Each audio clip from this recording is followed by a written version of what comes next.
This video brought to you by our frequent flyer subscribers. If you would like to support the channel, please consider joining our frequent flyer program at twitch.tv/NovaWing24. Good evening, ladies and gentlemen. Welcome to another Adventures in Microsoft Flight Simulator. I always finish that with Microsoft Flight because I was having some nostalgia earlier today, actually, talking about some things with a couple of people.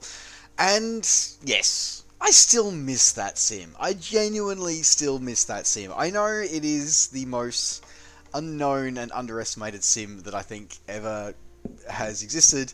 But you know, I miss it. Hello, welcome everybody to the channel here. Drift Physic, hello, welcome to the stream. Australia, hello. Thanks very much, by the way, for the shout out on Instagram too. By the way, Australia, that was awesome to see. Thank you very much for that. Inverted Mayo, hello, welcome to the stream. Exibig, hello. So no, I do stream on Saturdays. Sundays is the night I do not stream on. Hello, come on, up you come. Come on. There we go. Okay. I know. I've got the yoke in position tonight, don't I, Austin? Yeah, no, I do stream on Saturdays. Sundays Sundays and Mondays are my normal stream nights off. Sundays, so yeah, but we will be moving back to we'll be talking about my schedule for next week. A little bit later in the stream tonight. Wheels Up, hello, good morning, welcome to the stream. Hello, great to see you there. No worries. We have a Harbour Bridge now. Is that is cool. Got the t-shirt. Hello, welcome to the stream. Amskuth, hello, welcome to the stream. We have a Harbour Bridge. Maybe that's where we should go fly tonight. Maybe we should go check out the Harbour Bridge. I am doing really well, thank you. Today, got the t-shirt. I'll be honest. That's a lie. I'm lying to you. I'm sorry, guys. I've had a productive day and a really good day doing some stuff that has come across my desk. I've got a couple of commissions that I've been working on. But I have had an absolutely awful day. What is going on? Necro, stop! I literally don't have this many people following that drops into my channel. What are you doing? What are you doing? Necro, thank you, and hello, welcome to the stream, Necro Sapien. You definitely know how to make an entrance, don't you? You really know how to make an entrance, don't you, Necro?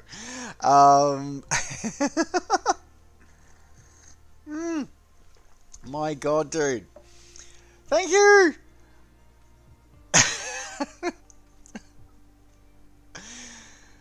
I cannot thank you enough. Are you? Oh my God.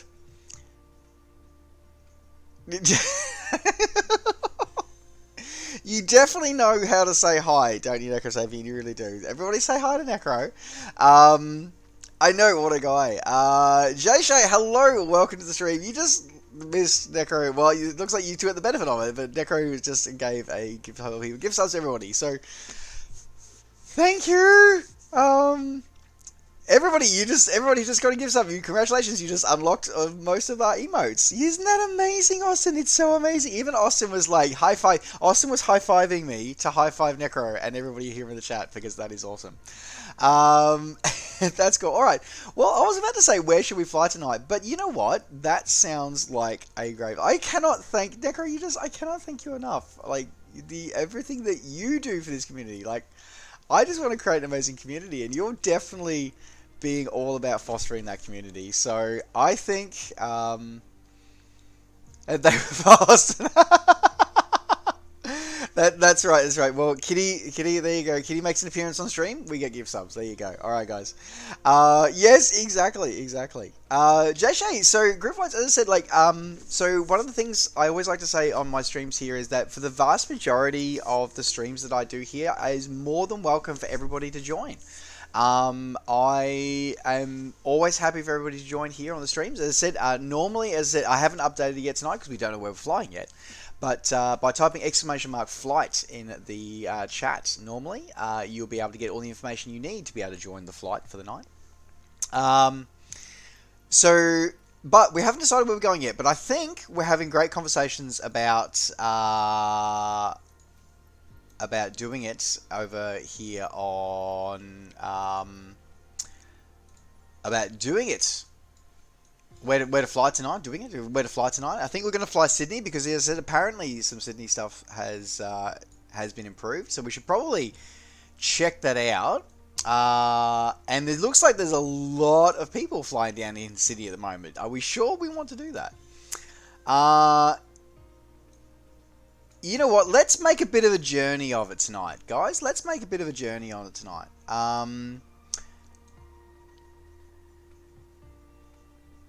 Let's...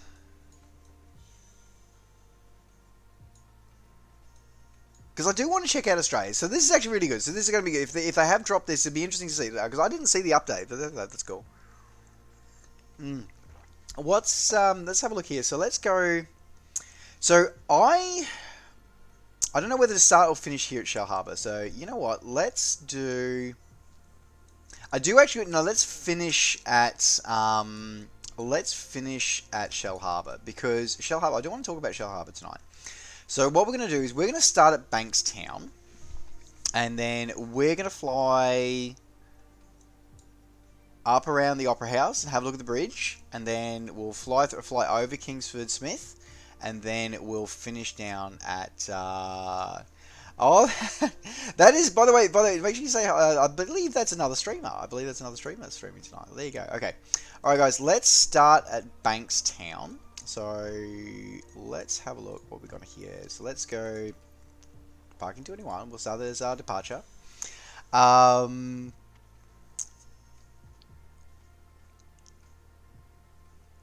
You know what? Okay, you know what? Let's sure. Let's go via. Let's do a bit of it. As I said, let's do a bit of a journey of it tonight. So Camden is, I think that. Oh no, that's Holsworthy. Camden's over there. Okay. So in that case, let's start at Camden. All right, let's start at Camden. So I'm going to start at ramp 1. Let's start at Camden tonight, and then we're going to go for a bit of a flight. We'll finish at Shell Harbour. Set as arrival. And then let's add in Sydney Opera House as a waypoint. Let's do that. So that way then we get to fly over Bankstown and we get to fly over Sydney International Airport for those who may not have seen it. And then we're also going to get to fly down to Shell Harbour, which is where I want to go. So guys, let me update the information for you for everybody who's going to be doing that one. So I think we'll do live weather, but we'll wind the time back a little bit. We'll go back to the morning. So let's do a dawn flight, I think. Let's do 6 a.m. So let me just update the information here for everybody. All right. So we're doing Camden. So live weather, time 0600. Alright, that's right. And then we're going to do... sorry guys for... Yeah, so don't hit the exclamation mark flight yet in chat because we haven't quite updated it yet over here on Nightbot. So give us a second, team. To YSHL.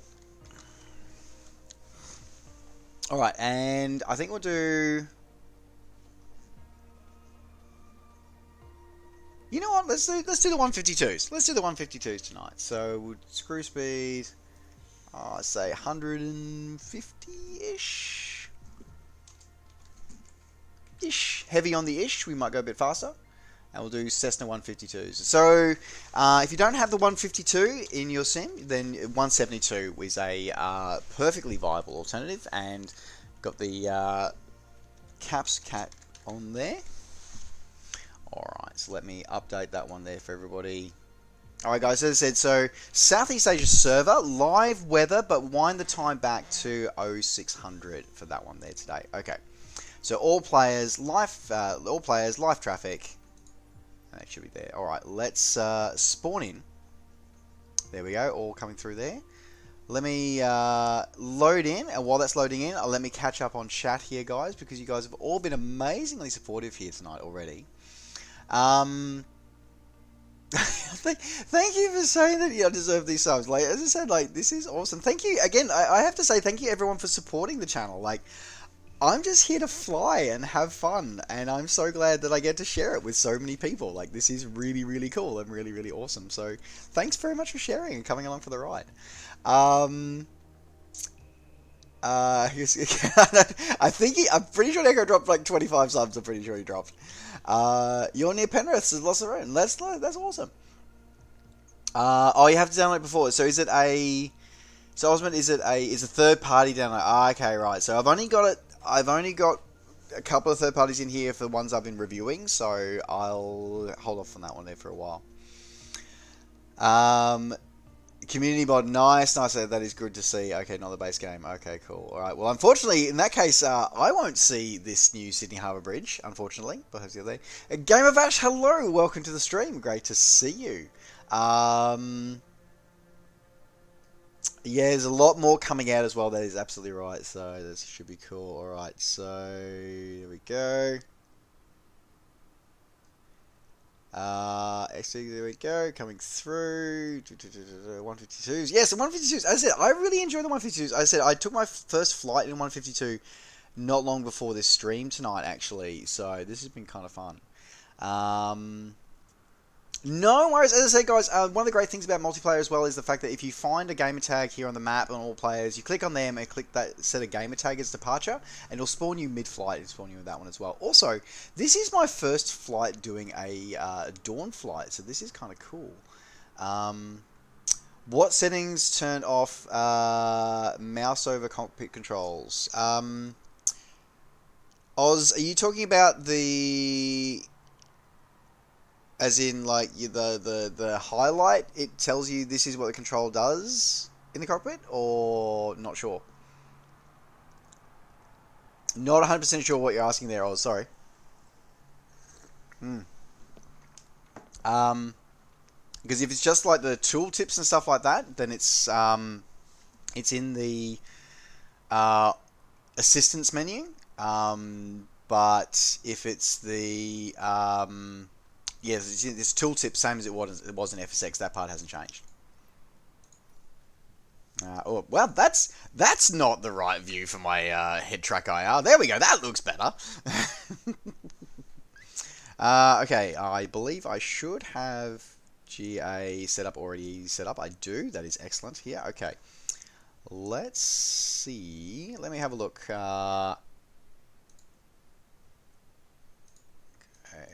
Tools, flight sim connection, connect. There we go. So we've got fairly calm winds here at the moment, which is nice to have. Okay, now I think I remember how to start this from when I was starting this just down before. There should be a fuel down here. So fuel is open, parking brake is on.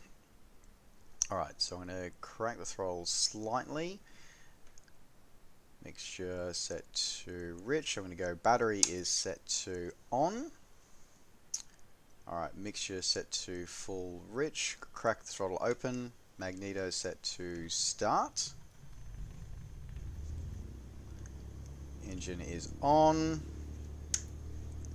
Strobes, navs on as well as my beacon's already on. Alternator master is on. Avionics are both avionics masters both set to on, though I don't think I have either avionics buses on this aircraft. Everything looking good here. Probably should turn our dome light on. There we go. Now we can actually see everything here in the cockpit, which is always good. Okay. Now we might just quickly have. I'm not going to. I was about to say I'm not going to worry about a pushback, but you know what? I'm way too close to that building. So I think I am actually going to... let's do ground services. Let's go request pushback. Camden Ground, Cessna Alpha Sierra, X-Ray Golf Sierra, requesting pushback. Oh, the fact that I love his little light turns on when you request the pushback. Need to switch to, unable to use mouse to change anything. Not sure then, Ozfly. Yeah, change switches, etc. That's weird if your mouse is not responding. That is really, really weird. Not sure. I'm sorry, Oz.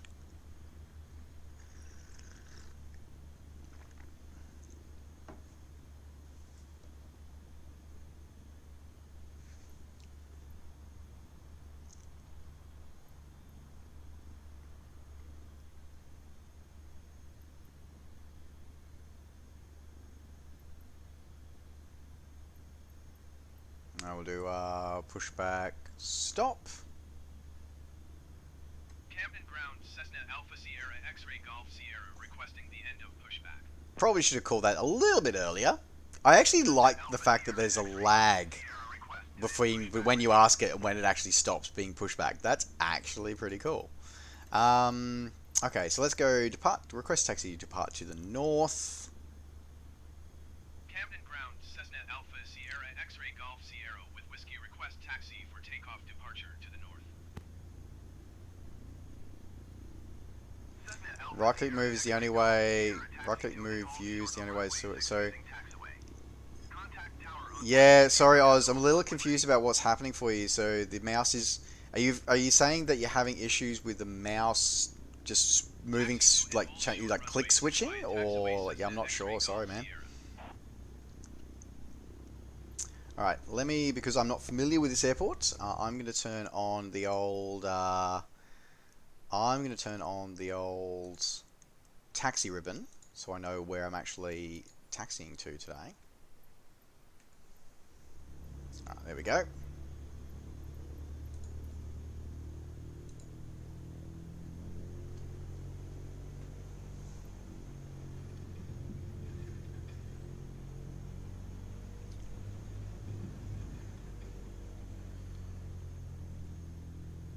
I love the fact that we've got all these little, I love the fact that everybody's sort of parked up here, or the sort of side little ramp spots here for the GA. That's kind of cool. But also, that's a little messed up having the ground service vehicles parking in the stop there. That's a little bit annoying. I'm just going to go cross country and go past you guys. Thank you very much. Thanks for playing. Alright, seems that we've been given 0.6 for our... Oh, I think, actually, no, I think that will be too forward, I think, actually. I think there's a bug where the runway that the visual marker says it's taking you towards, I don't think is actually the runway that you actually end up I don't think it's actually the runway. I think it actually is too far. Like, let me just quickly expand this out again. Oh no, no, it is runway 06. Okay, looks like we've got 06 today. Alright, while we're taxiing out, I'm going to go take off flaps.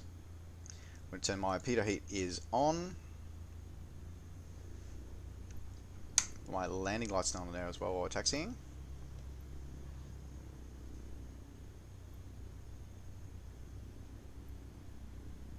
Have I been to Milford Sound and Queenstown?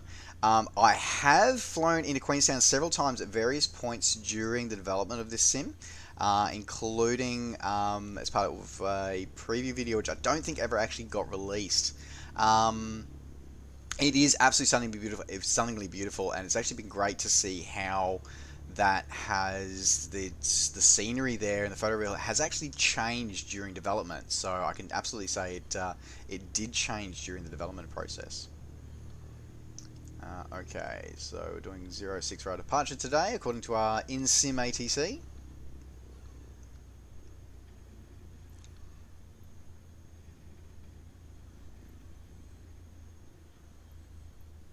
Okay.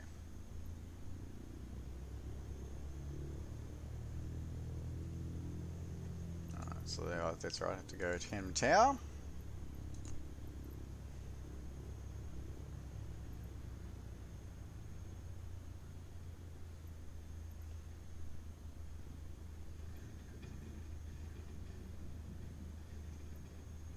Go.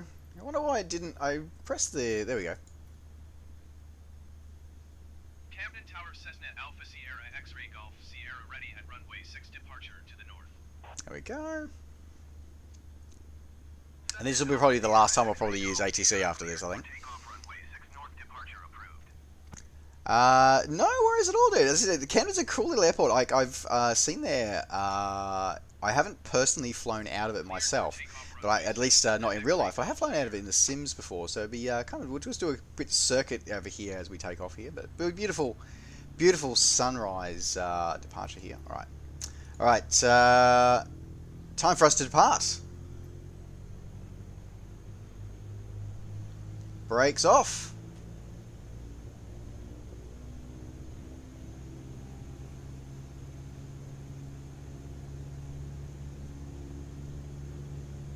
Oh, slightly through somebody's wing there.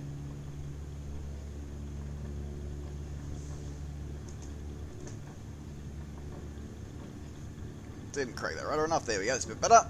And up.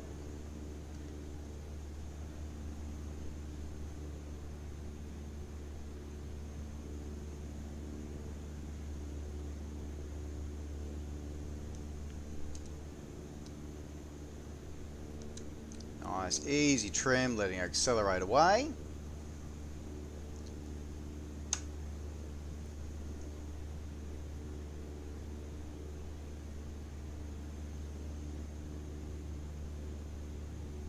Cessna X-ray Golf Sierra, continue for north departure. I will contact you next when you leave my airspace.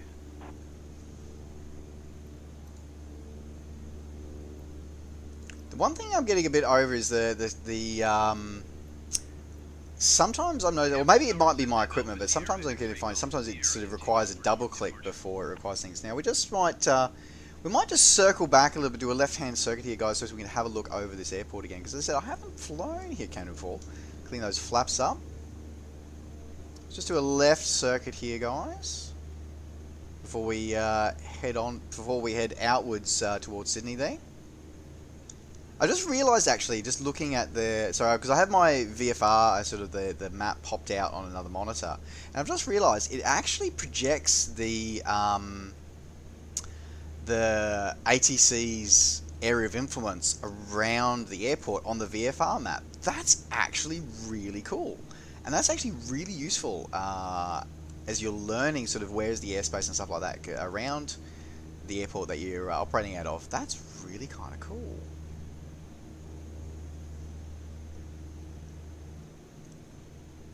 I'm just mesmerised by that sunset and watching the nav lights of all these aircraft here flying around here. This is so cool.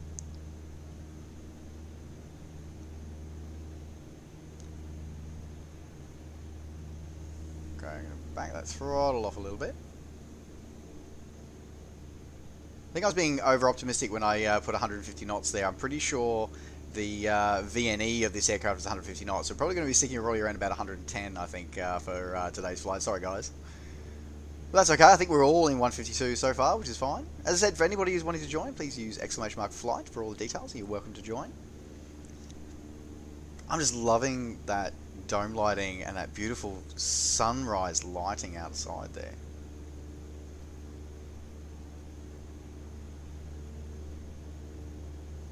So I think that's... What am I looking at down there?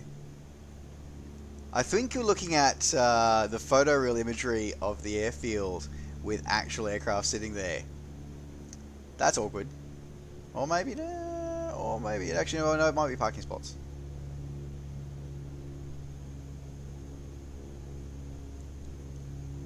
How beautiful is that sunrise?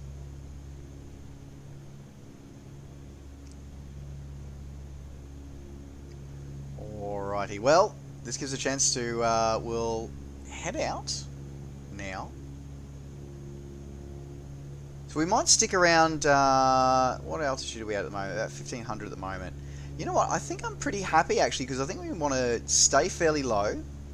So we will do about 1500 feet. Now, if I remember correctly, this aircraft does not have an autopilot. So we are going to be hand flying this tonight. So it's going to be the challenge, well, not so much challenge, but it's going to be part of the aerodynamics of this aircraft, and making sure that we trim it out correctly and keep an eye on our instruments as we go through here.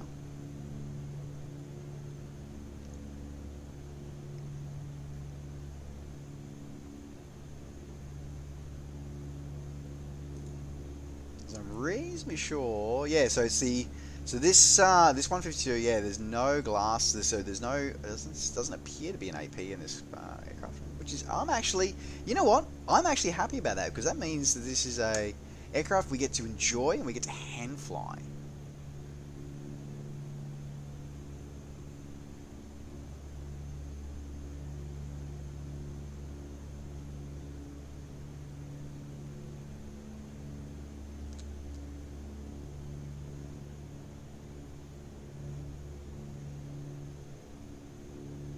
Though it may mean I may not be as interactive as I normally am in chat, though. But I think once the 152 is normally a fairly docile aircraft, so once we got it trimmed out and we're on speed, I think we'll find a way to. Should be right for that. Just look at that sort of rippling of the sun coming over the horizon there. Now, I have never seen any other sim be able to sort of master that sort of atmospheric ripple effect of the sun there. Like, how awesome is that visually?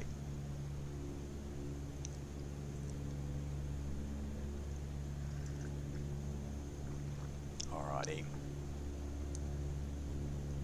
Cessna X-ray Golf Sierra, you are leaving my airspace. Frequency change approved.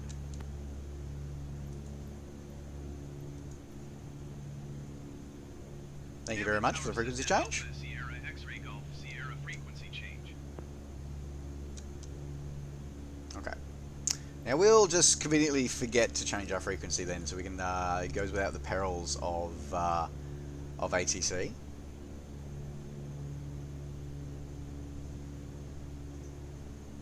Again, it's why I like. This is why, you know, the 152 and the 172 as well are such prominent trainer aircraft, because they're so docile in their performance. So I'm literally hands off the yoke, hands off the rudder. Little bit of variation, but she's fine. All right, now I think she's got a little bit of drift, so I might do a little bit of left trim. Just a tiny bit of left trim to counteract the prop there. A little bit more.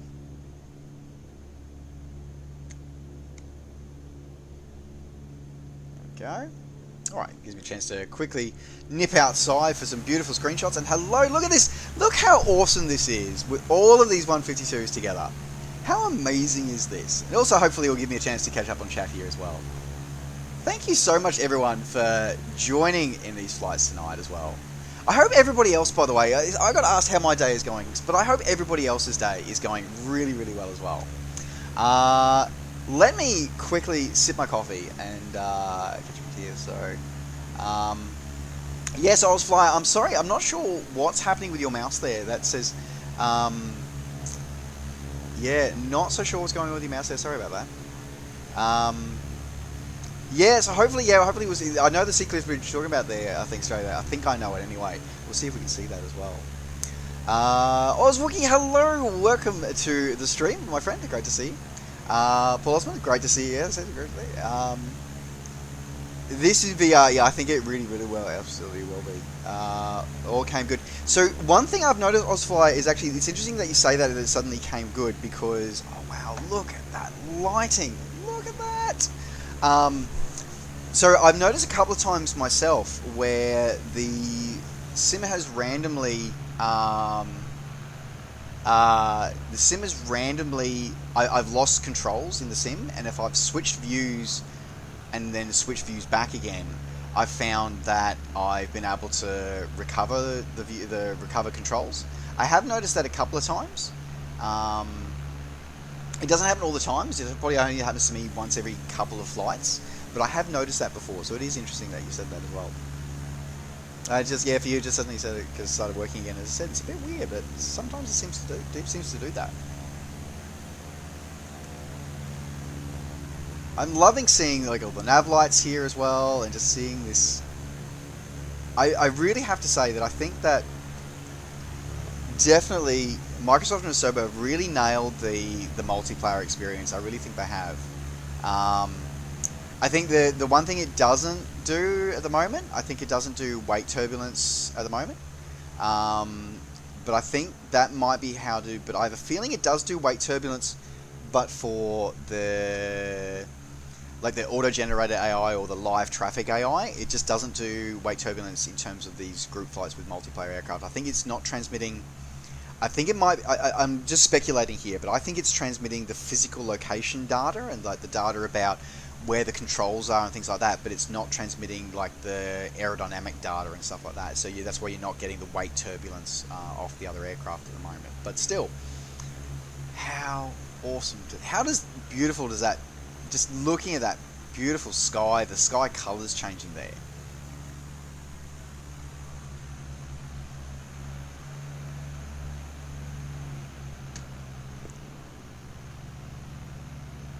That is just absolutely stunning, guys. Yeah, VR, I think absolutely, but I think VR is going to be a big thing. Thank you very much for the hydrate. Let me do this. Yeah, I think VR is going to be the thing, and I must admit that I've always been avoided VR, but I must admit that VR, this is the first time I'm genuinely tempted to look into VR again. Like,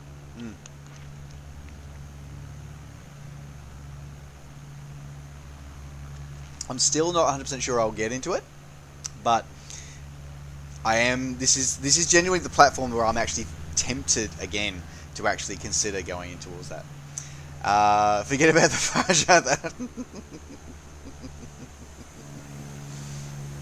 We'll see, Wookie. We'll see.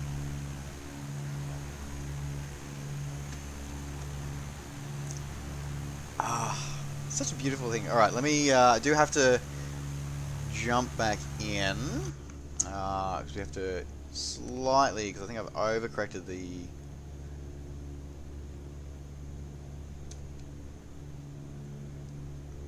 Gently get back on course here because that's been pretty stable, but I did have a correction course on, so I do have to bring it back to my little magenta line in our GPS there.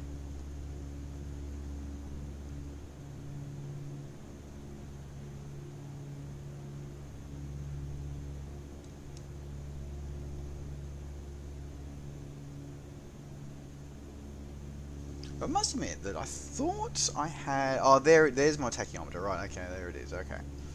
So we might push a little bit fast. We might push myself up to about 2200, 2300 RPM. Lean that mixture ever so slightly.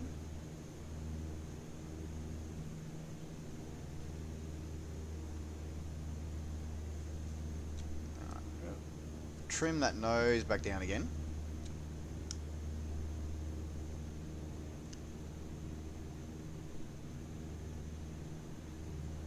This genuinely reminds me of times when I have flown out of Bankstown. I did a morning flight out of Bankstown once, many moons ago. Bringing back a lot of memories here. This is pretty awesome.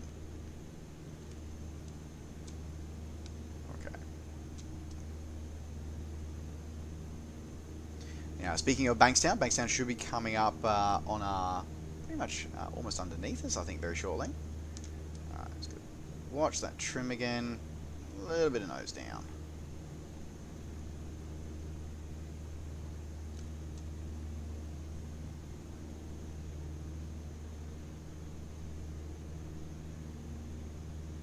Full Metal Kitty, hello! Welcome to the stream! Everybody say hello to Full Metal Kitty. The emotes are awesome! How cool are they?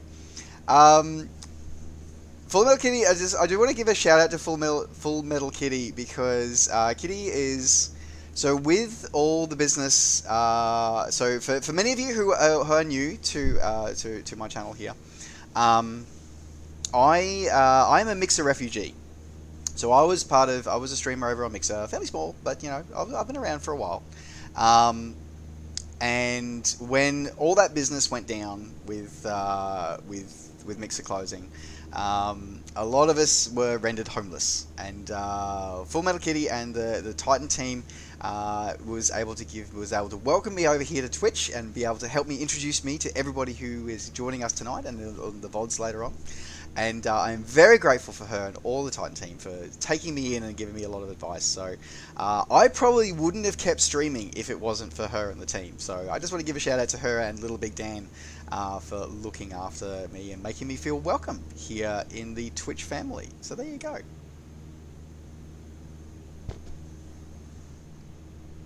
I just realised I didn't change my little tide over. There we go. That's a better one. That, of course, the thanks to Mr. Wookie here as well, because he was like, you need to keep doing this because people seem to like it. And I hope everybody enjoys these little sojourns through the world. There's Bankstown there.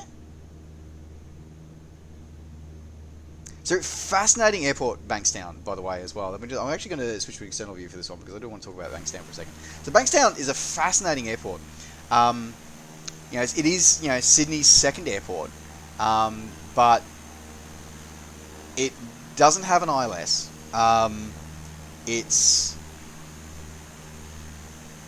Because it's surrounded by all the infrastructure, by all the structure and the houses and all the rest of it. It's no longer able to expand to the size they originally planned it to, and it was originally optimized to be a cargo hub. But the problem is, because they can't extend the runways anymore, most of the larger cargo operators, like the 737 freighters or the 747 freighters, they can't land there because there's no ILS and the runways aren't long enough.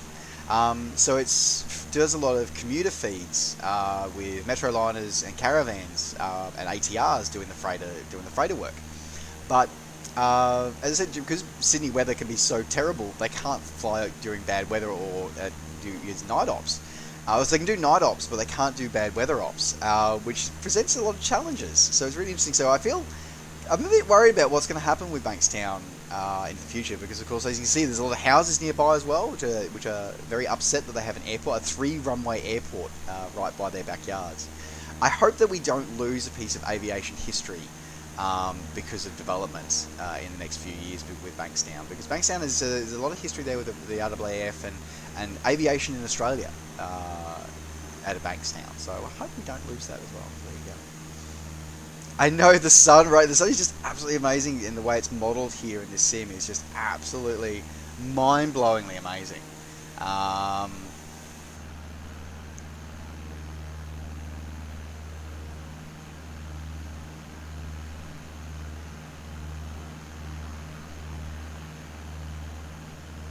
Just such a docile airframe, this one. Just so gentle, such a docile airframe.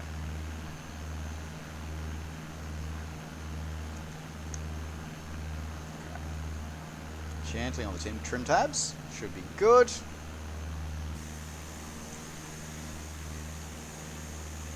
There we go. Oh, you live near the airport. Nice. There are a few flight schools there, absolutely. There are a few flight schools based out of Bankstown. But as I said, unfortunately, the locals are getting disgruntled because they don't like having all these pilots doing training and stuff like that around the airport. But and I'm a bit, I'm a bit narky about this, because I used to look at it and go, you chose to live by an airport. The airport was here before the houses were.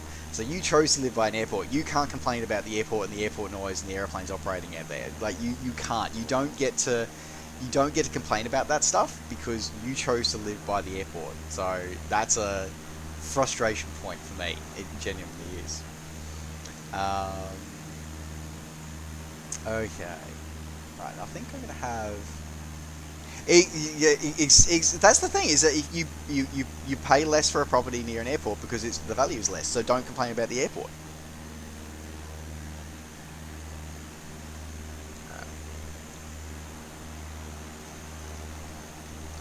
Let's jump back on board. So we might lower our altitude here a little bit, and we'll go for have a look through here. As I said, I will not be able to see this beautiful community Sydney Harbour Bridge because I haven't downloaded it yet, but we can have a look at some other things here in Sydney and have a look at the because it looks like, as I said, we have a lot of I'm getting a bit of a frame hit at the moment because I can see this. Obviously Sydney's a very popular area at the moment because I haven't had a frame hit like this in a sim for a really long time. So I'm guessing we must have a lot of other virtual aviators in the skies over here at the moment.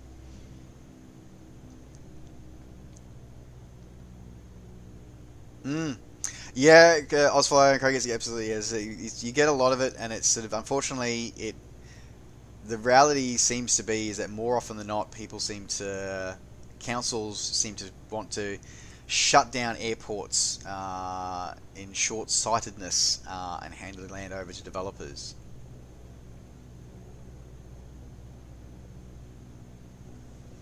Alright, now should be sufficiently light now. I'm going to turn my dome lights off.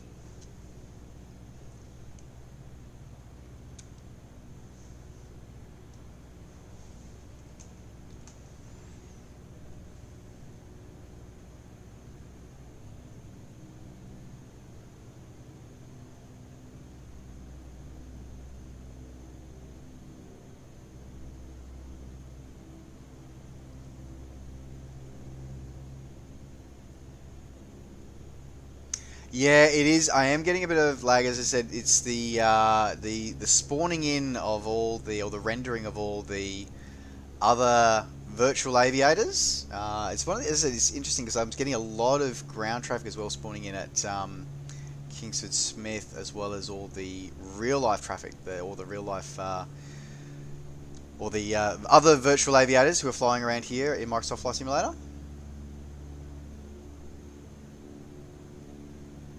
That's interesting. I'm picking actually. I must be tuned in to one of the Sydney markers, so I'm actually getting the. Oh yeah, because I've just crossed over the outer marker for the north-south runway. There you go. So that's really good. So I wasn't even looking for it, and it's tuned into that frequency. That is cool.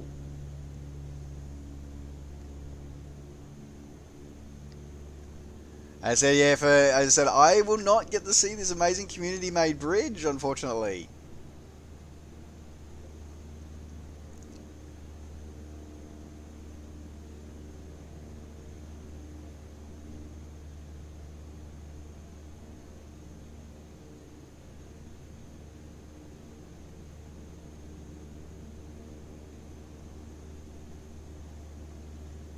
I get to see the terribly disappointing default low rail bridge, unfortunately. Yeah, if I'd thought of it, I'd sort of briefly seen it, but I didn't realize it was out. I thought it was still in testing. Otherwise, I would have downloaded and installed it before tonight's flight.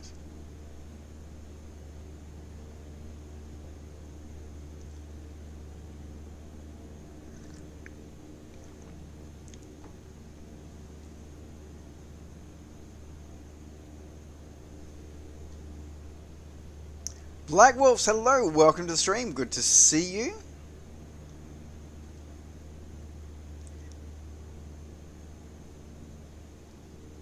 Alright. I am going to try something though. This is possibly going to end terribly, but I do want to give this a go.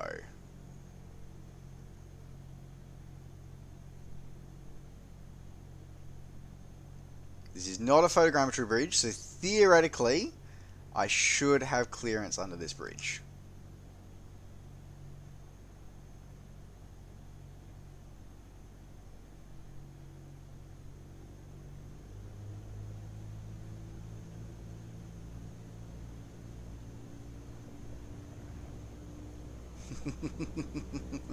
It may not be as beautiful as the Sydney Harbour Bridge, but I wanted to make sure I could clear it.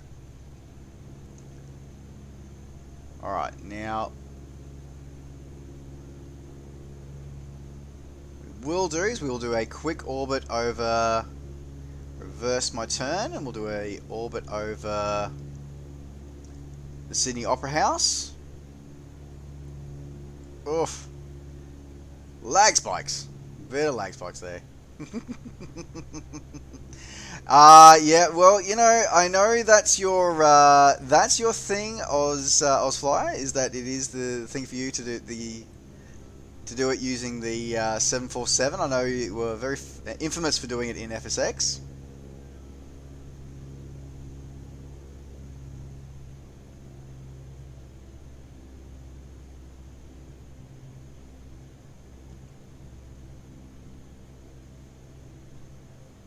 Yeah, I must admit that I am genuinely surprised and a little disappointed that Microsoft and Asobo went to the effort of making the bridge, and it's a very good model of the bridge. I'm sorry, of the Opera House. It's a very detailed model of the Opera House, but they didn't do Centerpoint Tower and they didn't do the bridge. Like, I am very.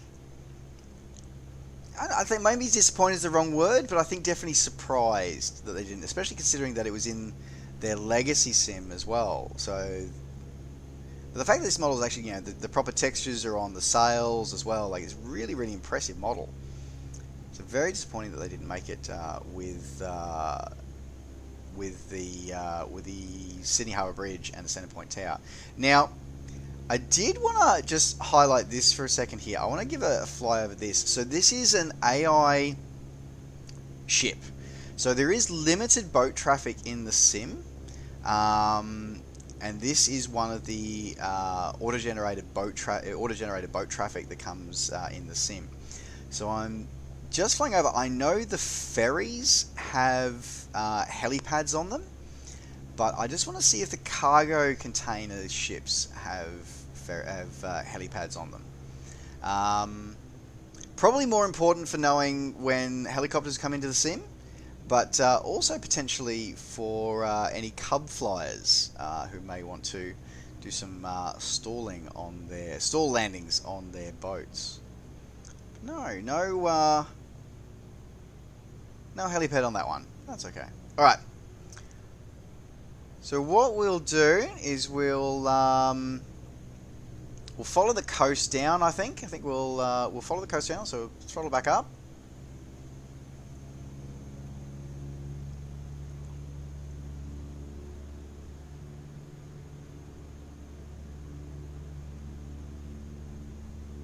It's just amazing being able to see. This chance to share this joy of flying with everyone is just such an awesome experience, and also a hell of a lot cheaper than doing it, paying for the avgas to be able to do this in real life. But this is what the joy is of flying, and the joy of the early morning flight. I mean, I am definitely not someone who gets up early. Well, actually, no, that's a lie. I do get up early to exercise from time to time, but getting up early to do things is generally not a huge thing, a priority for me. So being able to share, but this reminds me of the good things that happen when you get up early and stuff like that. And it's just such an amazing experience to be able to share this, and we can control this as well. It's so cool. All right, let's just seeing everybody down there as well is just so good.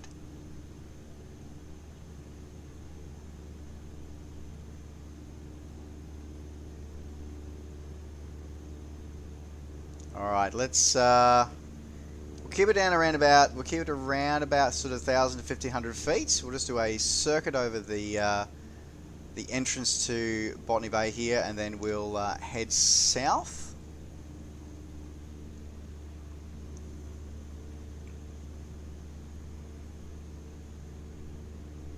I mean, apart from Centrepoint Tower, actually, I was about to say it looks like the city skyline, but I'm like, you know what? Without the bridge and without the Centrepoint Tower, it actually doesn't look like it. It looks similar to Sydney skyline. Just it does need those two things to make it give it that final little edge there.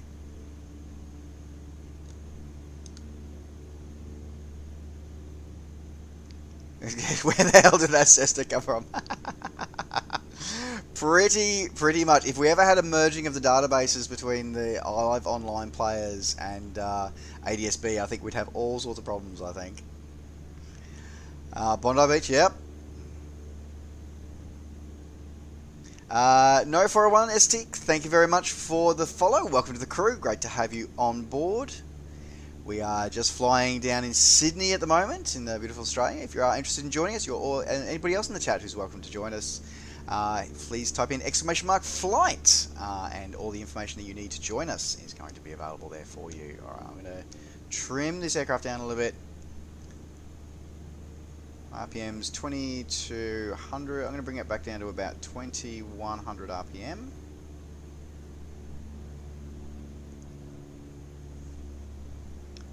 Go trim the aircraft out a little.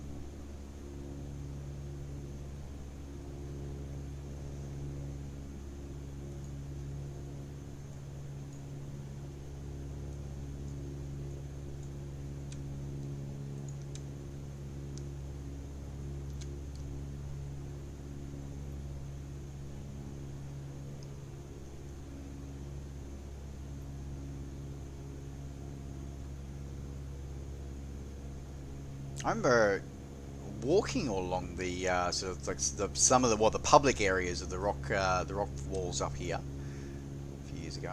There should be Bondi Beach coming up ahead of us, if I remember my Sydney correctly.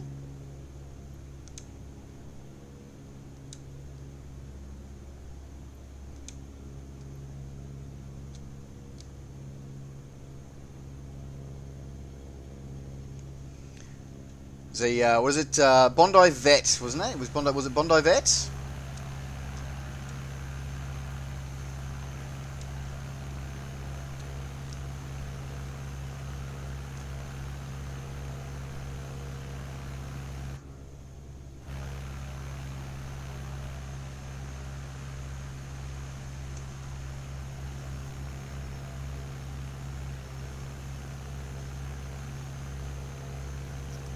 So they've got the beach, they've got the something similar. They got the pavilion-esque buildings. They got sort of buildings in the right place. Pavilion down there where I went, yeah, because I've already put all my stuff. They've even got the lifeguard tower as a circular tower. Nice, nice. I mean, it's not perfect, but for an AI, not bad. Not bad for an AI, I think. It's definitely the way to look at that one.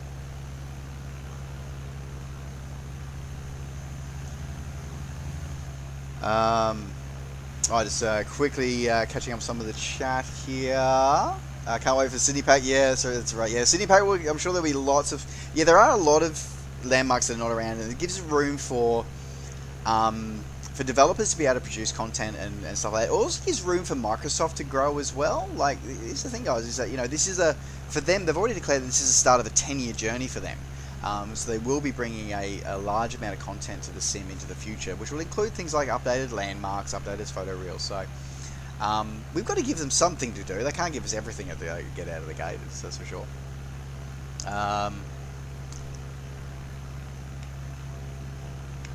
Yeah, that is very sad. Braytag and Black Wolves. It was very sad to hear that as well. Very sad. Yeah, Bondi Vet. It was a pretty cool as well. Black Wolves. Yeah, we are doing. We probably will do some more requests tonight. I said.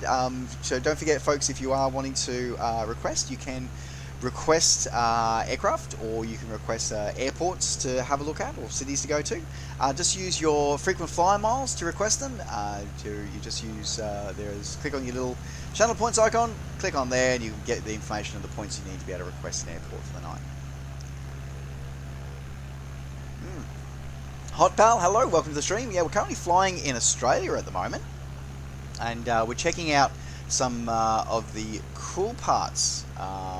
We're checking out Sydney because a lot of people were there. Unfortunately, some people have had the new community mod of the Sydney Opera House. Sadly, I am not one of them, and my system is struggling a little bit with the number of high fidelity modules that are being rendered in by having so many live players here in the sim. But we're still soldiering on. It's actually really interesting to see, like, I can see so many nav lights sort of off in the distance there around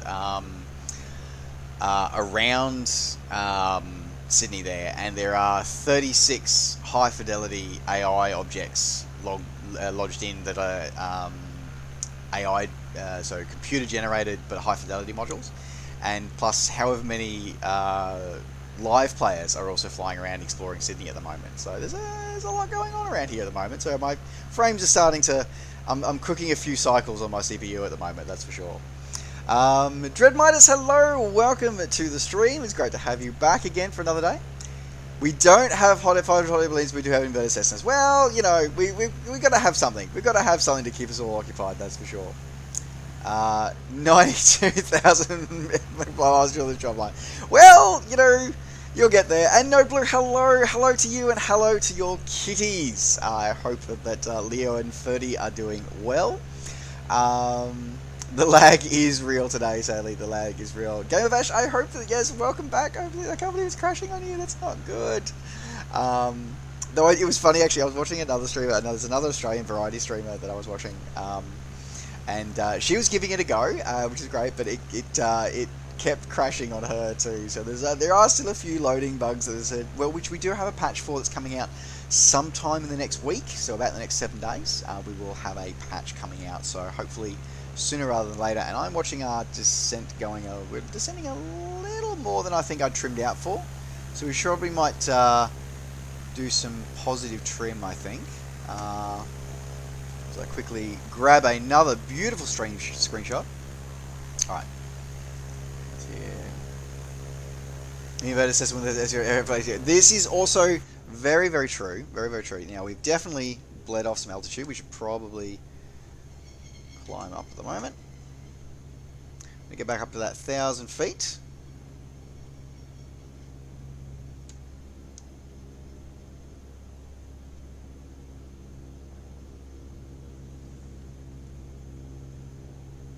A little low on my RPMs. I think I throttled down a little too far.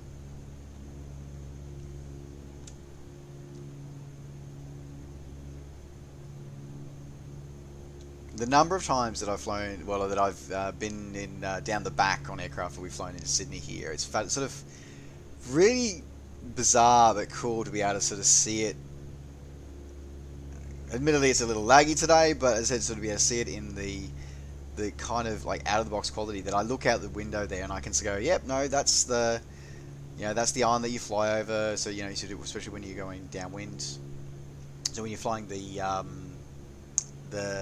Star to come in on the runways here, it's sort of like, yep, no, that's this is what you see out the window when you're coming into land. Last few times I've come in, I've been flying in, I've been passengers in the, I was a passenger in a Dash 8, and then I've been a passenger in a couple of large of the international stuff as well.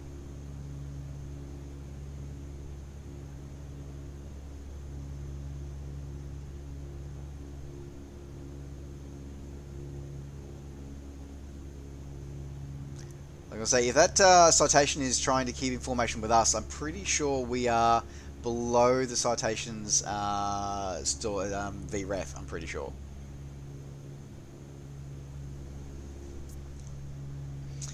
Um, 70 gig RAM, yeah, this area will definitely chew, this area and the rendering the other players in multiplayer will definitely chew through your RAM there, Dre. Absolutely. So Oz, it will absolutely do that there. You go in the Aerobat for fun. Well, you know, there's nothing wrong with the Aerobat. The Aerobat is a great airframe. I said I haven't tried it yet, but you know, in real life, it's a great airframe. Well, I suppose Ben H77, you could actually, well, I suppose you could head over to Google and find out. At the end of the day, I'm pretty sure actually that Bing and Google both end up buying most of their satellite imagery from Digital Globe anyway, so I think I'm pretty sure it all comes from Digital. There's only 2 or 3 real providers of satellite imagery anyway, Digital Globe and, actually it's not even Digital Globe anymore, they've changed hands now, it's owned by somebody else now. So all the data ends up being the same, it's just when they buy it and how often they're buying it. Just Google generally tends to buy their data a little bit more regularly, I believe, in that one.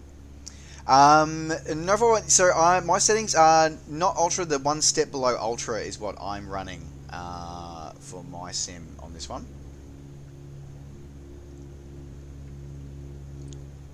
Go to the lower than C places of this. They are all bugged. Oh, that's not good. That's funny because it's funny that they are bugged though, because they shouldn't be, because there's actually a not an achievement. No, there is an achievement for flying like a certain period of time below sea level. There is actually an achievement for it. So hopefully they fix that soon.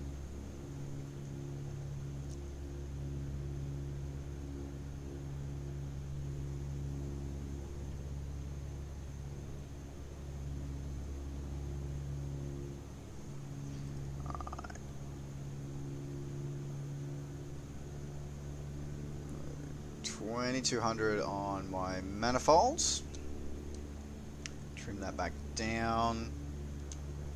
We've come a little bit high today. 2,000 feet again, so we've got to watch that trim.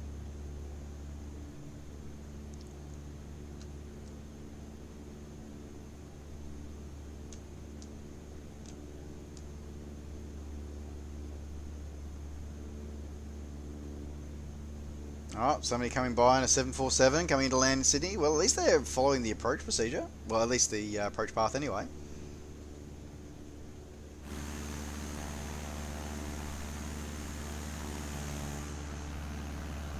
There they go.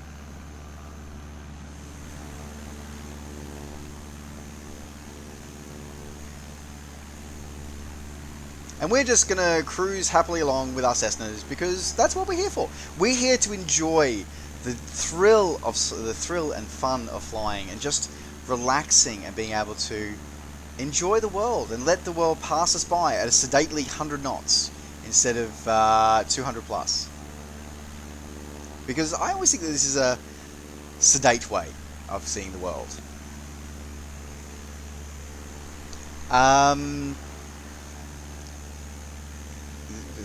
Invisible walls are ground. Oh no, that's frustrating. But yeah, that's frustrating. But I hope that is going to get fixed soon. As I already have there. No worries, no 41. So my settings are I use automated. So I just use the auto settings thing, and I've set it one step below ultra. So I think high. I think is the preset that I've used. The only thing I've modified from the high preset is that I've set my frame limiter to 30 frames per second is the only other thing that I've changed.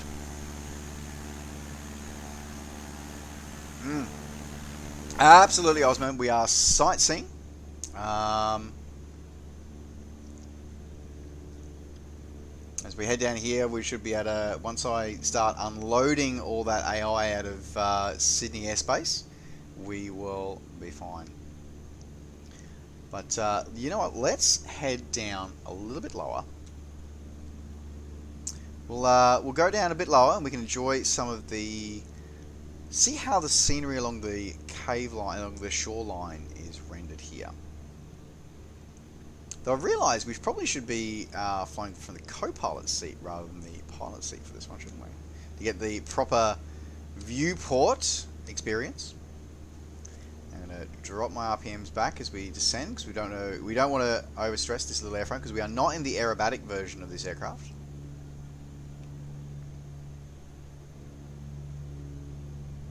Hard to go back to the well, you know, it's like what's going to happen, Node, when you end up on the sling rather than the Technum. You're gonna love the glass cockpits too much. Is going to be the problem.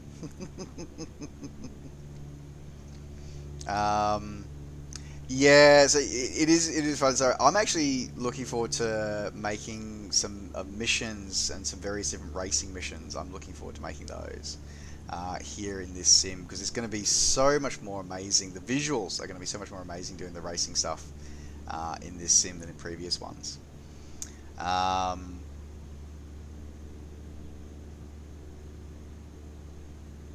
That is a very long journey to be flying from Tassie to Scotland. That is a very long journey. Though I do believe a friend of the channel, the Northern Alex, he is taking the Cessna 182 from Carinado that's just been released. He's going to be doing that, and he's doing a round the world flight with that one. So he is very mad, and that is going to be a long journey, but it can be done.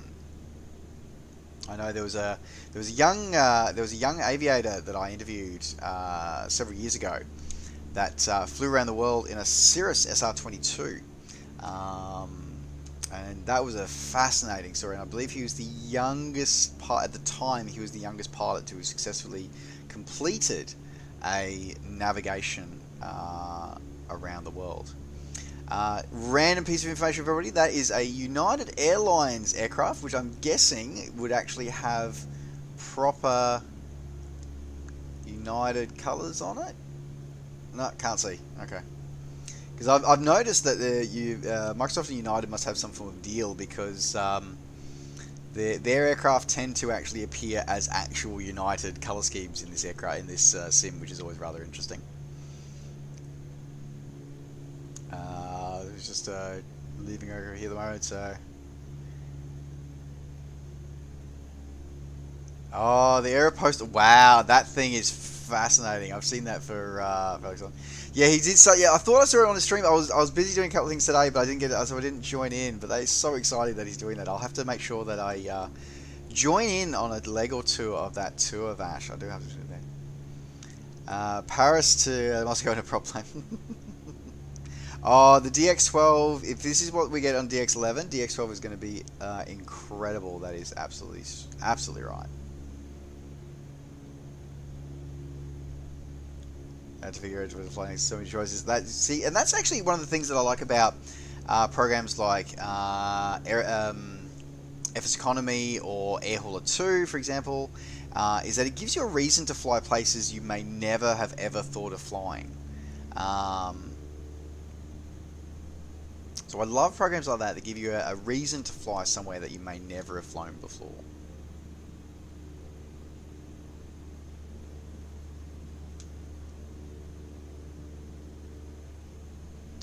Trim settles.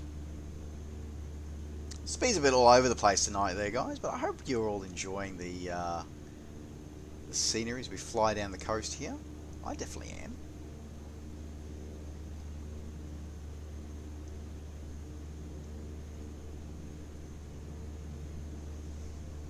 Alright, I think we're reasonably trimmed out. It's a little bit of a nudge below. That should be fine. So we can head out and have a look at this beautiful view again with all these amazing other Cessna 152s here, and I think I see a citation that is still struggling to keep up with us. I'm very impressed that this citation is managing to stick around as much as it can. That is quite impressive. Quite impressive. I'm impressed. I see the citation actually has gear out, flaps out, and in order to try and it's. I think I'm impressed that they're managing to hold it. Oh, stall. And that's the stall.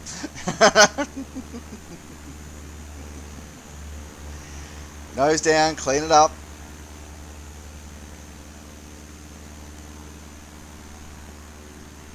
Oh, there we go. So let me VR was 60 frames per second per. Yeah, I think we're definitely with DX12. That is definitely going to be a possibility. I think, which would be amazing for everybody there. Oh, okay. I didn't. So I didn't know. Yeah, okay, that's interesting. So normally, I know that when I've flown around in like in a lot of US airports and even some European airports, I've seen the United aircraft because I have live traffic on, and it's always matched with a UAL tail code in the FlightAware data, which has been interesting. So it's been kind of cool to actually sort of see that partnership taking place, and hopefully we will see further partnerships like that taking place with other airlines around the world. And it's really interesting. It also gives me some interesting insights then into how they're managing the data connectivity between FlightAware and the sim, in the fact that it would be able to actually interpret that FlightAware data and then still and be able to go, okay, so this call sign or this flight number, you know, starts with UAL, which means it's a United Airlines flight, which means that when I inject it into the sim, I need to use the United Airlines livery on an aircraft. That's a fascinating set of logic right there.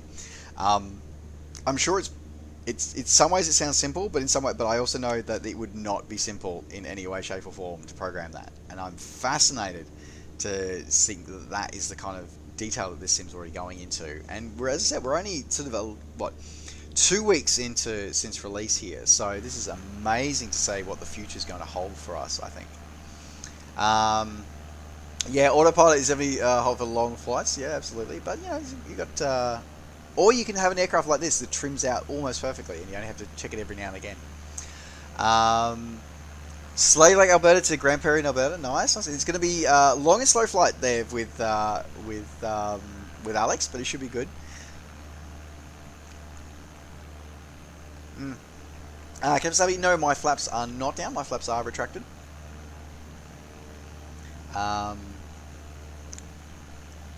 Yes, export trips, historic visits, any theme. Exactly, that's absolutely right. $100 hamburgers have always been my favourite one.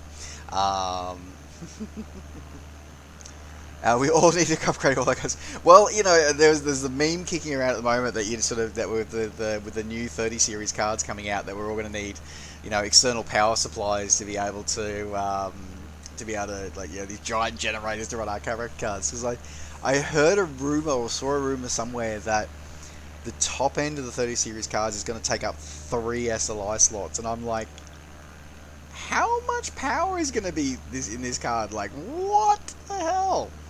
It's absolutely crazy.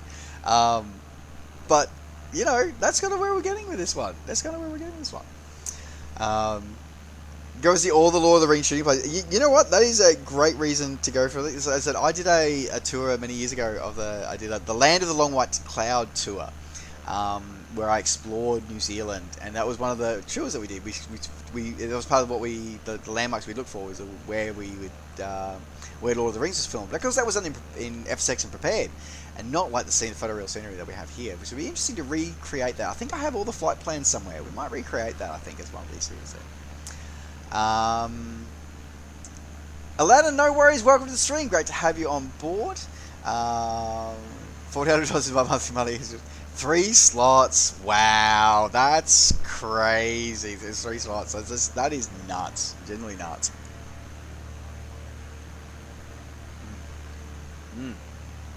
Let me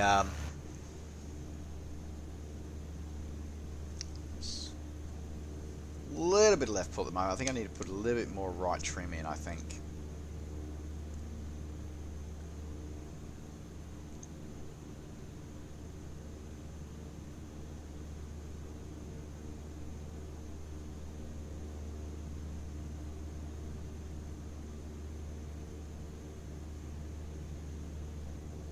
So docile, this aircraft. I really do know. It's just such an amazing aircraft to fly. Like all of these Cessna products are, you know, the old Cessna Textron airframes, these training airframes, always good to have in. As I said before, you know, that's why they're so popular as training airframes, because they are so docile in their performance and their handling.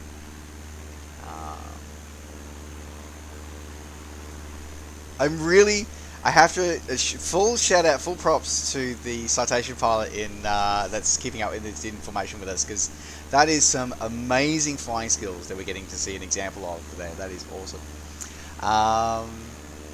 Trim and SB, yeah, Seacliff Bridge off to the right. Well, let's go and have a look. Let us go and have a look. Seacliff Bridge off to the right.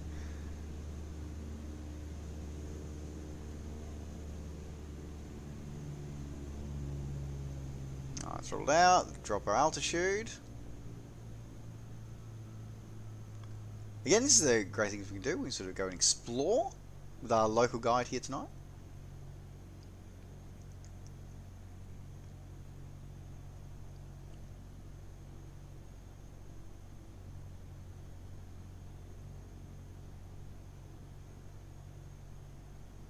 It is looking pretty good, that scenery there.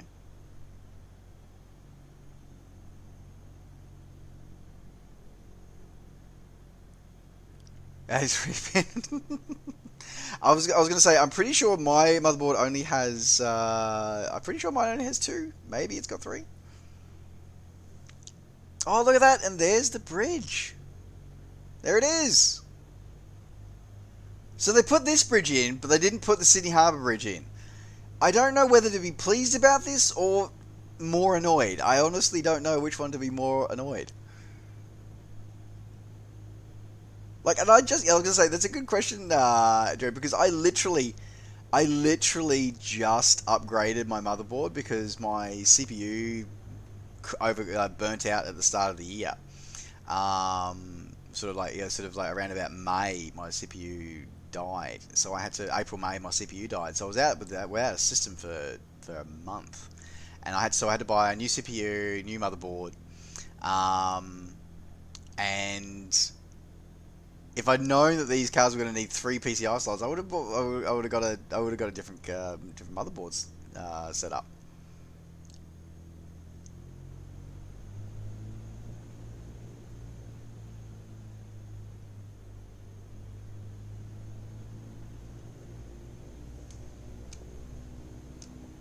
That is absolutely cool.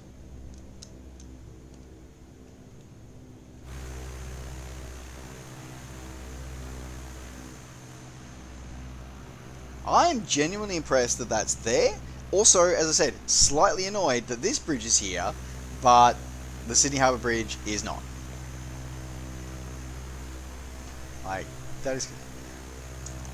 Oh, it takes... Oh, okay, so it only takes one slot, but it covers 3 slots. Oh, okay.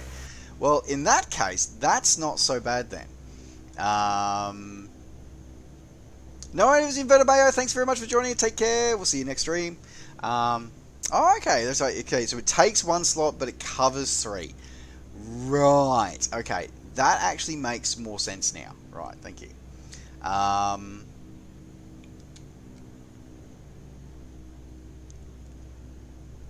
Okay. Right. That makes more sense, and I'm a little bit less frustrated now. I do know that it has a massive power draw. I was aware of that, and it takes, I think it's 2 8-pin connectors is what it needs for the power.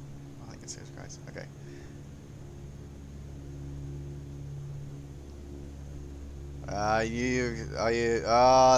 Yeah. So one of the things that I always do, I always overspec my power supply. So I run 1200 watt power supplies in my gaming rig and 750 or 800 watt power supplies in my encoding rig. Mainly just because I want to future-proof in case anything does get over spec for power and stuff like that. So I've got plenty of power to draw on. Makes my electricity bill every month a little bit expensive, but I've never had issues of not having enough power for any of my peripherals or any of my graphics cards over the years, though.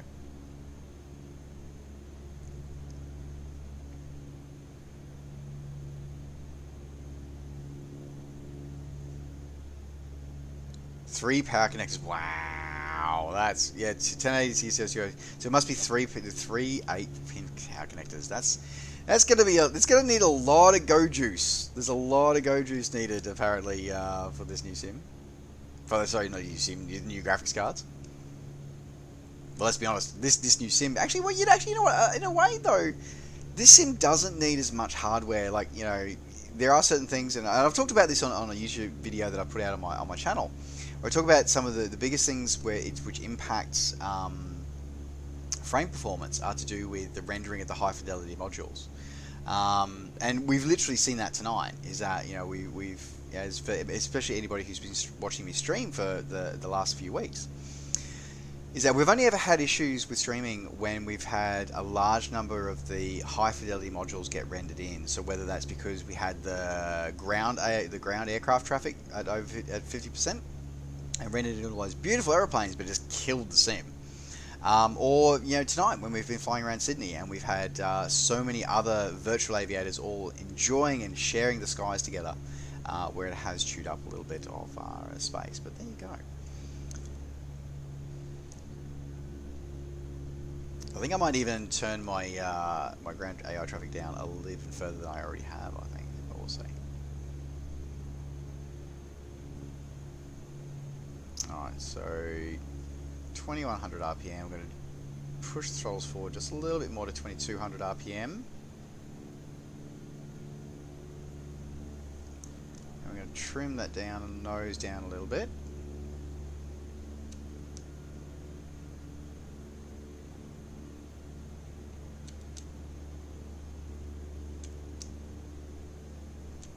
A little bit more nose trim. There we go.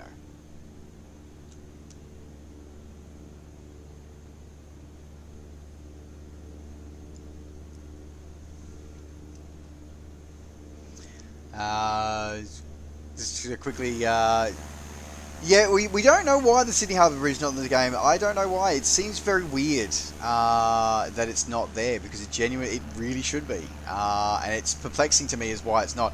I've got no basis for this, but I've heard somebody say it's something to do with a copyright issue. Because apparently somebody actually owns, that is actually a trademark, the Sydney Harbour Bridge, the coat hanger shape. And that's probably literally the only thing that I've heard so far that actually makes sense, to be honest. Braytech, you are not wrong. The hardware prices in Australia are absolutely batshit insane.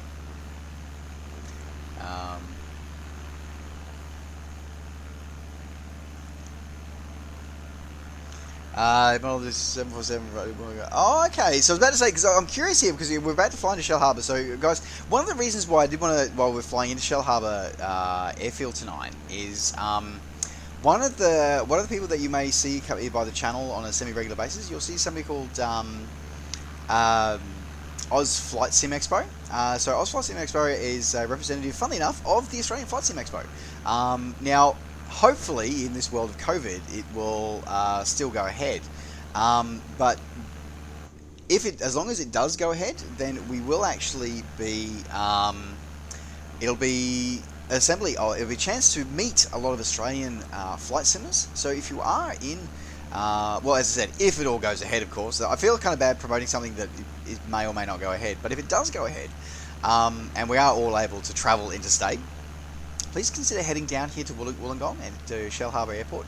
It's going to be part of the Wings Over Illawarra Air Show. So it's an integrated part of that. So your entrance ticket gets you entrance to the air show. It also gets you entrance to the show, to the Flight Sim Expo.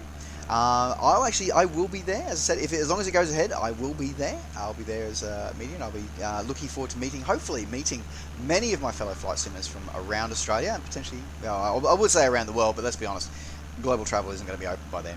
So I've been looking forward to hopefully meeting various simmers from around Australia at that event and sharing the joys of flight simulation in person would be nice as well. But yeah, we're going to go fly through here, see what it's like, and see how they've modelled it. Apparently, though, that's been they've missed a couple of the static aircraft, because there's also, as I said, the Wings Over Illawarra Air Show happens there, because it's also the home of HARS, which is the Historical Aircraft Restoration Society, which has a 747, has the only airworthy Lockheed Constellation here in Asia, is flying out of there, and various other cool things that we're going to see. Possibly a photogrammetry, and it looks like this is going to be a photogrammetry city as well. So this could be interesting. I was going to say, I just saw there it's a 3D cities. This could be interesting. Next, Pog Boom, thank you very much for the follow. Welcome aboard. Great to have you here.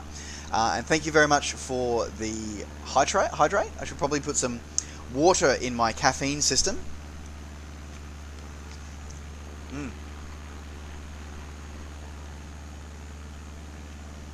Necro, you're not supposed to tell the people the truth about the bridge. You were sworn to secrecy, sir.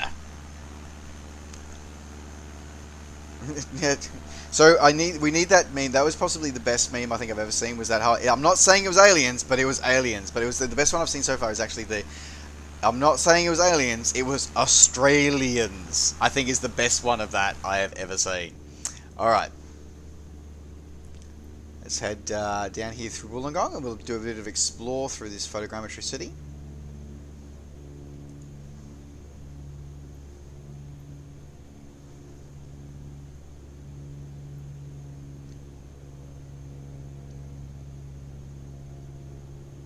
It's interesting that the two photogrammetry cities that, two of the photogrammetry cities here in Australia are both coal ports and coal terminals, which is very interesting. It's just a random unique fact.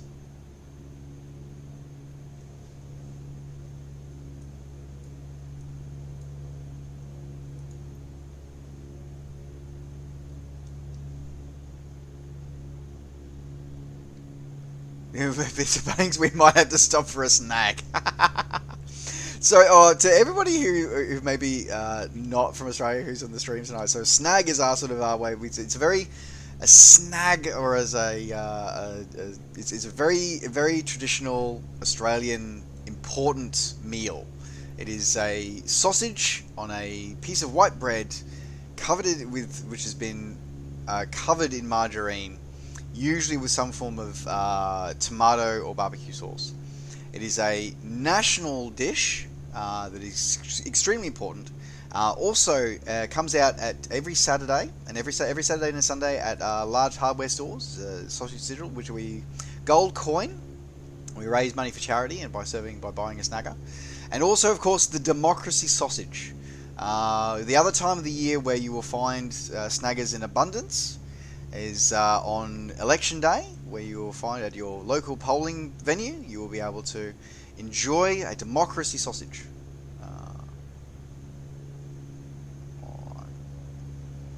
Just admiring this. It's the photogrammetry is always fascinating for me because I love the fact that it is like actually like true, as the right the right roof color, for example.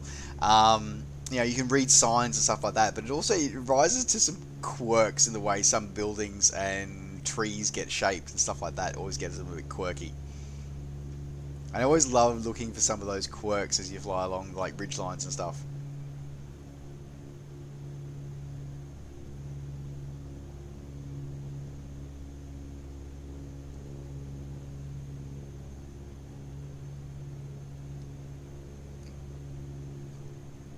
And it's also amazing with the water masking as well. We need to. I'm looking forward to having more float planes or flying boats in the sim other than the icon. The icon's great, but I'm looking forward to having even more in this sim as well.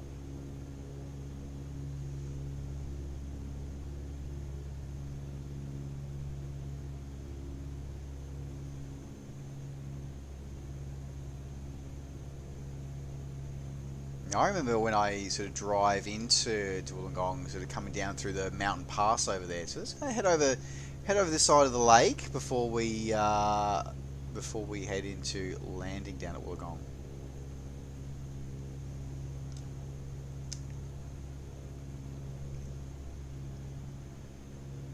Invisible ridge.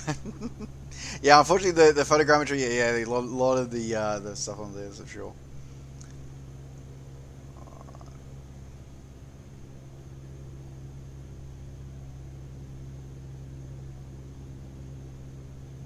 I'd love to see the cars like matched up to the vector data, like on the photo reel. It's just though that truck is driving on the wrong side of the road though. We will have to tell him off for that.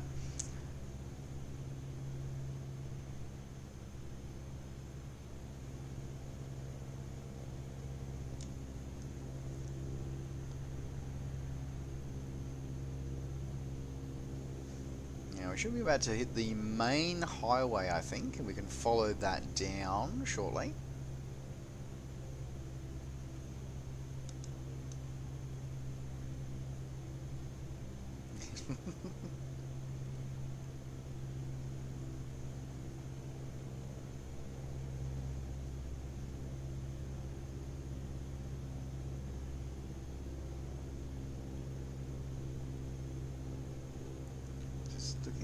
Down there, the photogrammetry coming out on the water towers up there on the top there. Water storage. As I said, the photogrammetry technology always fascinates me. Genuinely, always fascinates me with how it's done. I've always been sort of envious of those who program such things because it's always like it always like boggles my mind about the levels that you have to think about to do things like that. It's just absolutely boggles my mind. And oh wow, what is that? Now, be careful I don't overstress the aircraft here. I have no idea what that landmark is, but that's cool. The fact that again the photogrammetry's picked it up and actually sort of shaped it. I'm assuming it's some form of light beacon from when there was more ship traffic coming in before modern navigation aids came through. So it's probably got relocated from the top of the hill there. That is fascinating.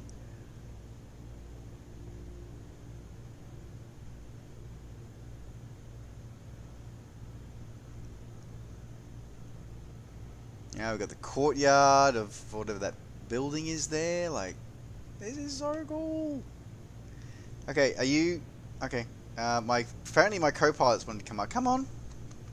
I'm kind of flying, Austin. If you want up, you need to get up on your own. Come on. There we go. Up you come. There we go.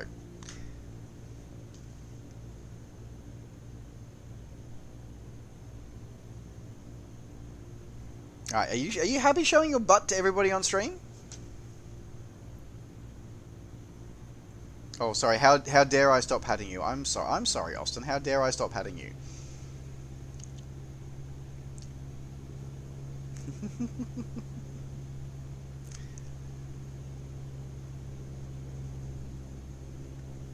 Alright, I kind of need to control the virtual aeroplane right now, Miss Austin, so I'm going to have to stop your head scritches for a minute. It kind of does actually look like a pagoda tower, doesn't it, Vash? That's a good point, and that actually might make sense, because that also potentially might be a Buddhist or a Shinto shrine, actually, there, which actually would make sense. Okay. Okay, yes, okay. I'm cruising for a minute. Give you head scritches. So for those who might be new to the channel, so this little fluff here, this is Austin. He is one of my furry co-pilots that makes a regular appearance on our streams.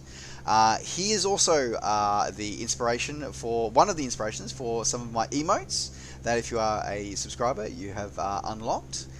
So he is obviously the ginger inspiration. And then we also have a grey one. We have a grey furry co-pilot who I believe is currently sleeping. His name is Bane, and he is the inspiration for the other emotes. So this one is so Austin is my first. He is the first officer, and Bane is the second officer.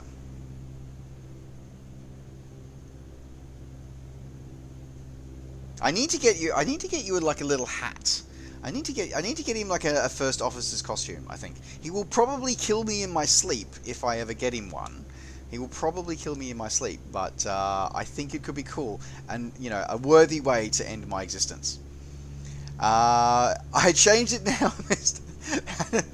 Great gamer tag, by the way, but welcome to the stream, welcome to the crew. Great to have you on board.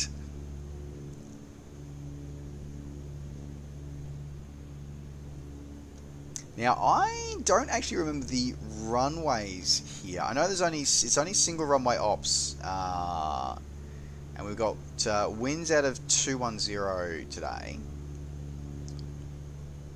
Because I know that's the highway I normally drive down when I'm heading towards Shell Harbour.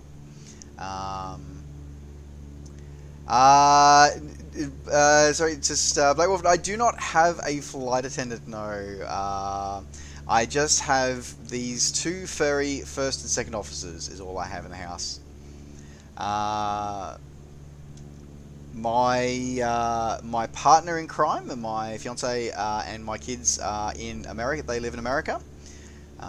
Sadly, I have not seen them since November last year, and due to the current global situation, I have no idea when we're going to be able to see each other again, which is rather sad, but hopefully we can the world can get its shit together, and maybe we can see each other within the next 6 to 12 months. Would be nice.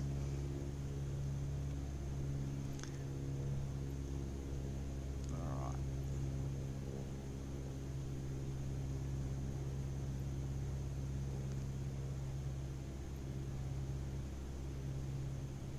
This is just like absolutely, it's always just this sim never ceases to amaze me. Like, we took off at dawn, you know, that beautiful sunrise over Sydney, and now we're heading down into Wollongong here, and it never ceases to amaze me. Like, yeah, okay, we definitely tonight we have a couple of stutter issues tonight, but still, it still doesn't.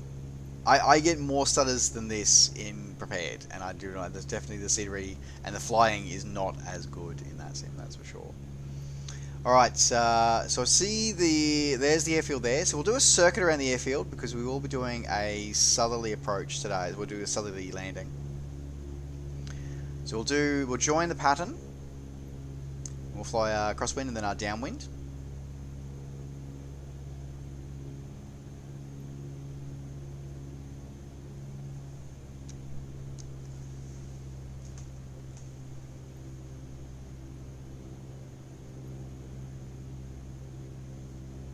Now, I may consider using... I'm sorry, I have to move your tail because I possibly need to talk about nearest airport list. So Shell Harbour. Shell Harbour traffic. So it's just a CTAF airport, this one.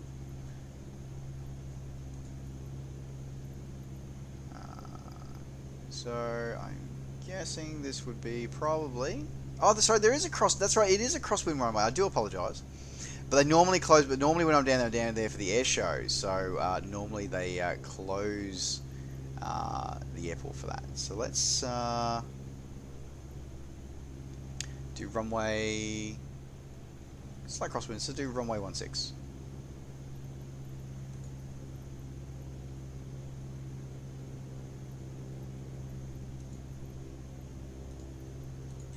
Yankee Sierra Hotel Lima traffic Cessna Alpha Sierra X-Ray Golf Sierra is on upwind runway 16.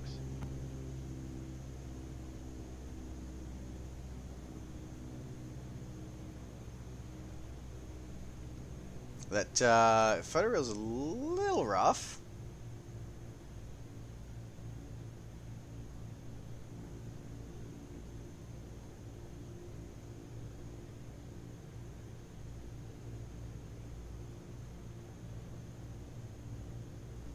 I don't think they've even...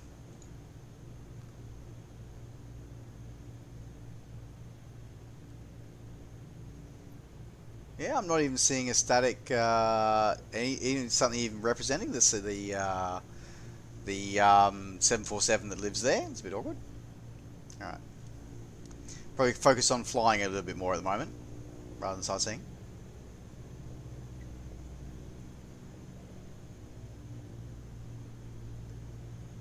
Oh, it's dynamic, is it? Okay. Well, that's good to know. I'll have to... Maybe it'll pop in as I get a bit closer.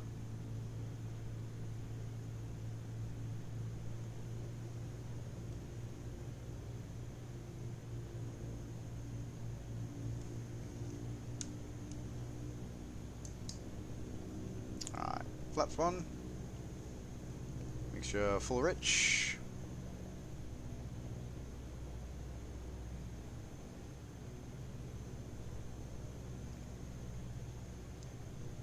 Alrighty.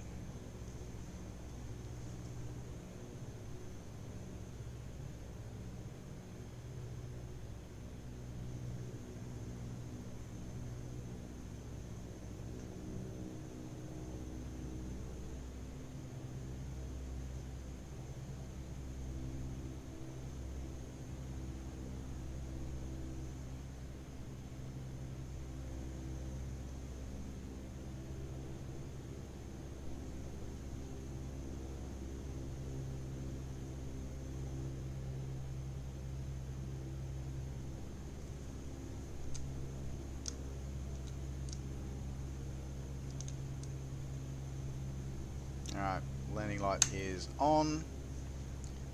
Make sure full rich, prop forward. Not that there's actually a prop for this one. Alright, well, climbing a little bit on that downwind, which we do not want. Okay.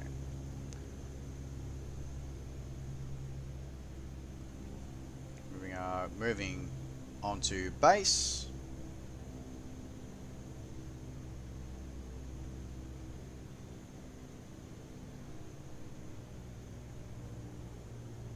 So now 500 feet per minute descent.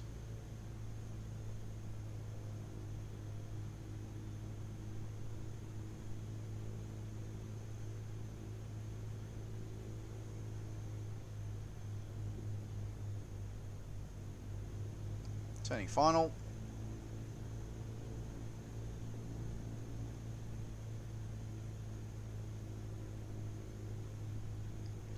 Oh, tighten that, feel that base a little too tight there.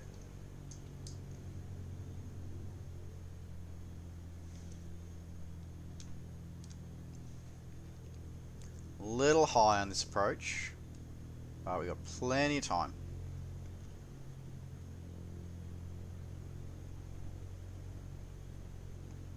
White over white, not good. White over white, fly all night.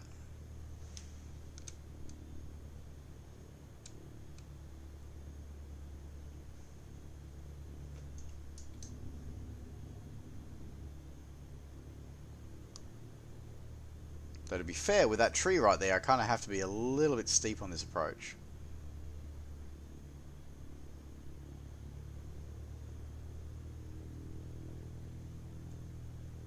I think we might... Yeah, no, I definitely was below the slope there at the end. Alright. Landing a bit long. Hold it off. Lower the nose down. Easy does it. And we will roll out to the crosswind.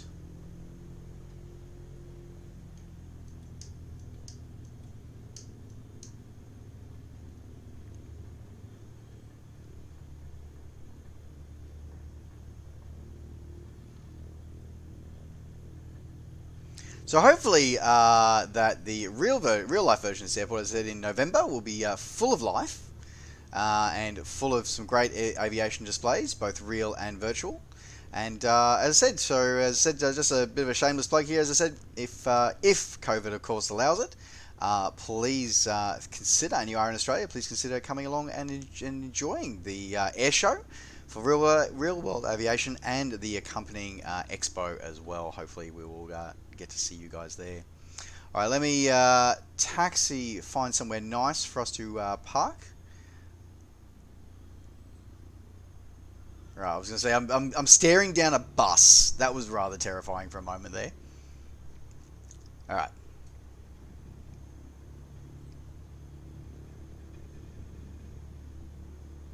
I think he wanted me to go there. No, I don't feel like going there. I feel like going down this way. We'll follow the bus for a minute.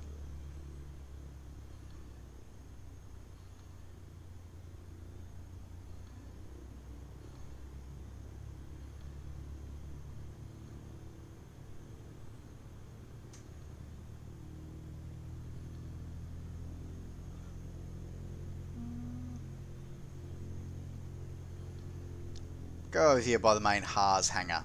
We'll go at the front of the Haas hangar, I think. Because they have I'm pretty sure they got a Catalina there now as well. Well, they've had a Catalina there for a while, I think. But I saw the Caribou there, and they got a Orion now as well. Now the Orions have all been retired from RAAF service. It's been a few years since I've been to the Wings Over Illawarra Air Show. Because I keep missing that, and of course the Flight Sim Expo as well. I keep missing it because I kept doing crazy things like going to Mexico to do Ironman events.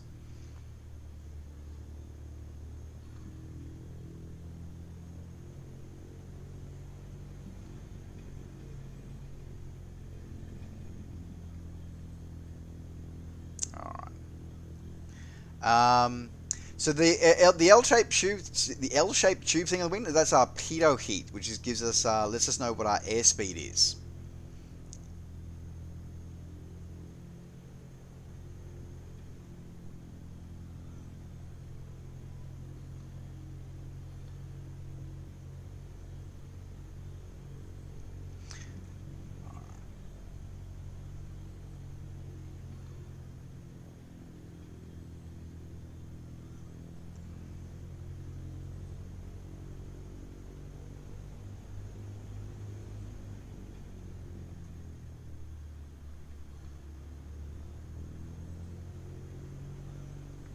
See if we can all nestle up here. All right, let me I can get a bit closer before it. There we go. Okay, let's put our parking brake is on. All right, strobes, navs off, landing light is off, beacon still on, avionics bus 1 and 2 is off, throttle idle, throttle pitch idle, mixture is off. Magneto set to off, mixture set to cut, battery alternator is off, beacon is off. There we go, we are all shut down. There we go. That's fun. Alright. Let me jump to external view and then we'll catch up on chat here and see what everybody else is doing as we all come through here. Thank you very much. Thank you very much as always, guys, for joining me in this flight. We may do another one. Let me think about it. Let me catch up on chat, and then we might do another one. So I give some to here, guys. Oh, I definitely need a drink. I think I'm gonna hydrate myself. I think as well.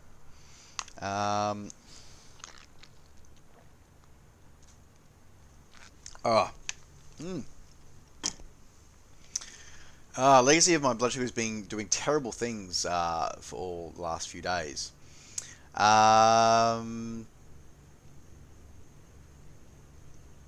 Sorry, guys, I'm still catching up on the show. So you guys, thank you so much, everybody, for being so engaging. It's awesome. I love this. Yeah, the photogrammetry cities are absolutely fascinating with what they can have, and especially with the drone camera as well. Mm.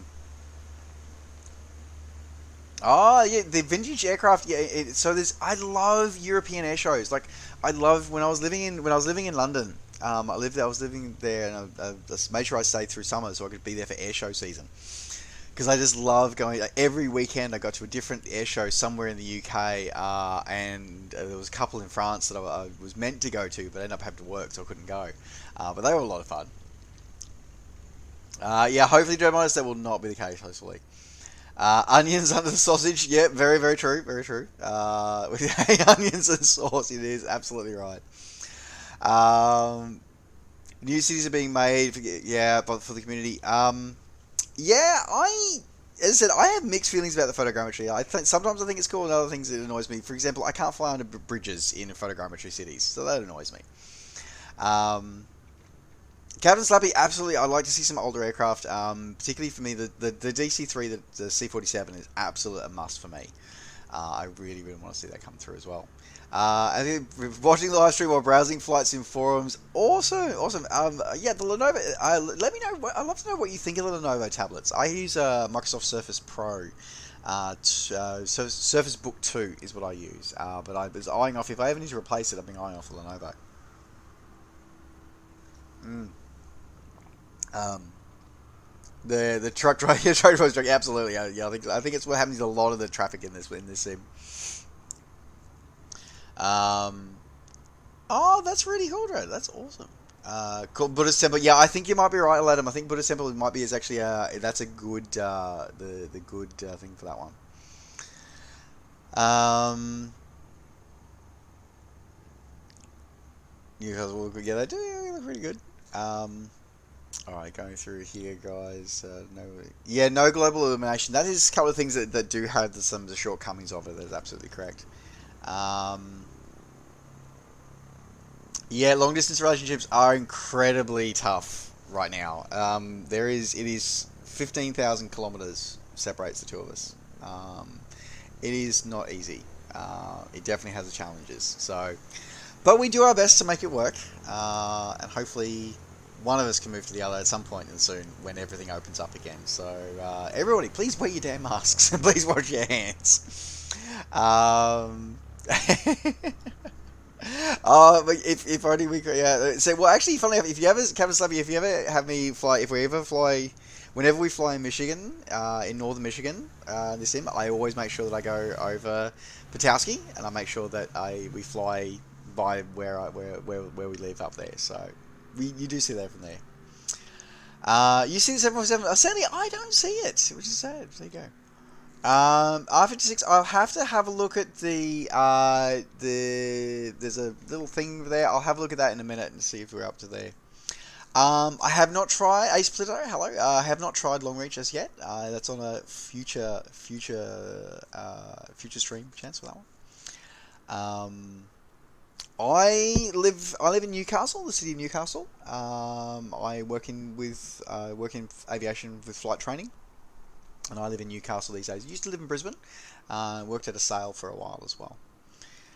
Postman, it was a good flight. As I said, it was something different. I said, thank you very much for the suggestion of us flying out of Sydney as well. I'm sorry I didn't get a chance to... I don't get to see the... I always feel bad actually now for not downloading that community mod. I feel terrible for... I saw it briefly right before the stream started, and I thought, I just didn't have time to sort of look into it too much before we're not going to buy it or not. I feel like we're almost like... I just realised that we're almost like in a summoning circle. We're like summoning better flight sim experiences for everybody, which is great. Traffic on the thoughts on the caravan, minivan or Cessna? Not sure what the question is like out there. Not sure what your question is, that one there. If it's, yeah, I have been to Avalon. I used to go into Avalon very, very regularly. I used to go to the trade shows, trade days. I used to work at the trade show in a previous role in a previous life. Aladdin, that is interesting. That if you're looking at a 747-800 Qantas delivery, that is very interesting. I'd be curious to know what add-on you have, and I'm betting that the add-on that you got with the, if you've got the Sydney Harbour Bridge, I'm betting somebody might have put that Qantas 747 in there as well, or Orbix might have slipped that in with something. That is awesome, and Necro, thank you very much. I will check out some of those pictures. That'll be awesome. Will there be a 3 Grumpy Simmers debriefing of Microsoft Flight Simulator? Absolutely, there will be. We're currently trying to coordinate our schedules because, as you may know, we spread across 3 continents. We're hoping to do that. We wanted to give the sim a week to be out, and we can see what Microsoft how they were handling the first week, and then we're going to start getting together. So we are working a few things out at the moment.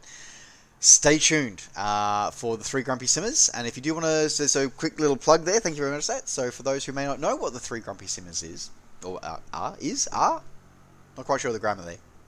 3 Grumpy Simmers is myself and 2 other leading lights, well, 2 leading lights of the flight sim community, plus me. Drew Belgeode, a very famous and a very prolific content producer, makes some awesome content. For a variety of sims, including DCS, X-Plane, and Microsoft Flight Simulator.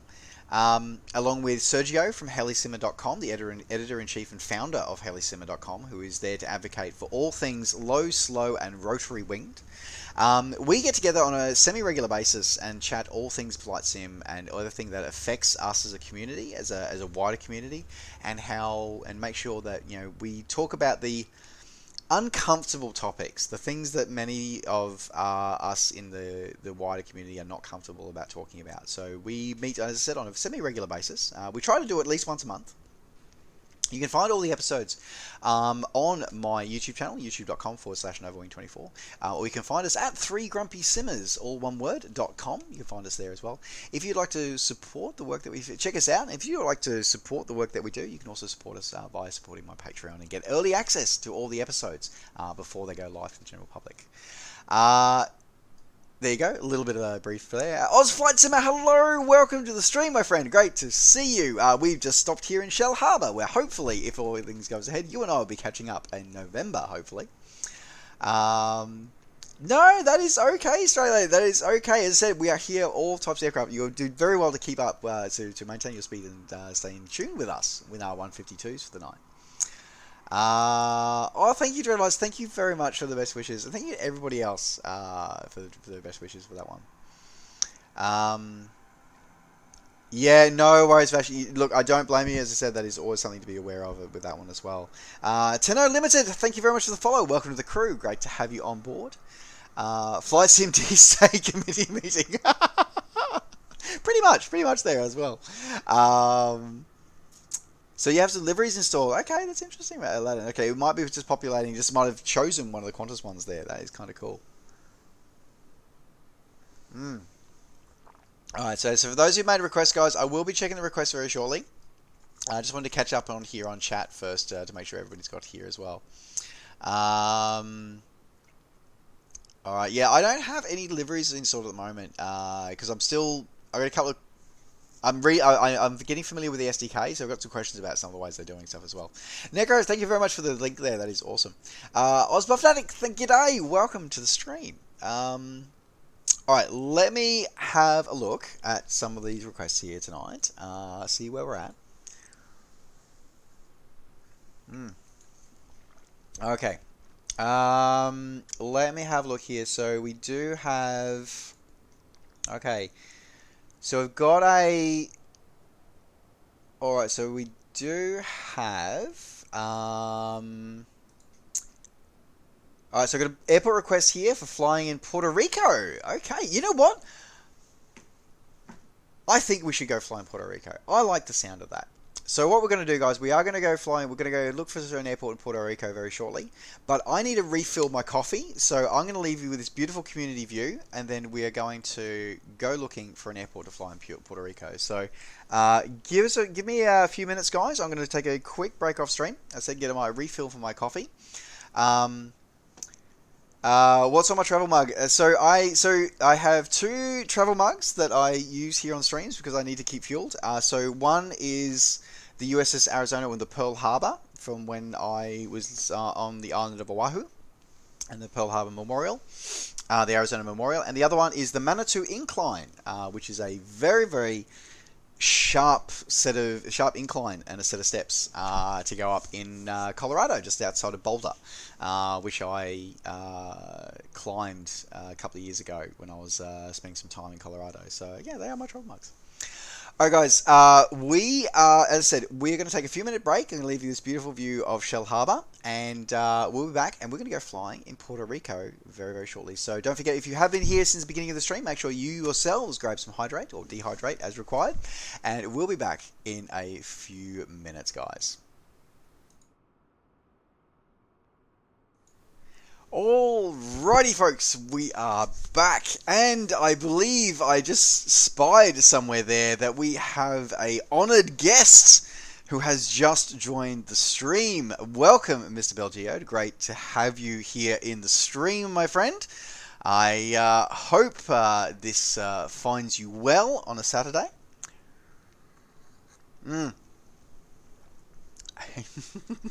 Hello. Alrighty. So let's go fly. As we said, we had the request. We're going to go fly in Puerto Rico for our next flight tonight. You're trying to decide what to record today. I recorded my first review for a product in Microsoft Flight Sim. I won't let you guys know what it is. You have to stay tuned on my YouTube channel to find out what it is. But it is something that we've previously reviewed on another platform, so it'll be kind of cool. English is very hard. That is absolutely true. Alright guys, let's have a look. I do believe that if we went to live time and weather, we should be daylight in the US by now.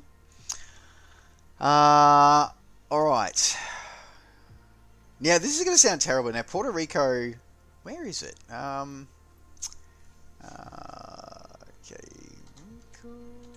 I'm hoping...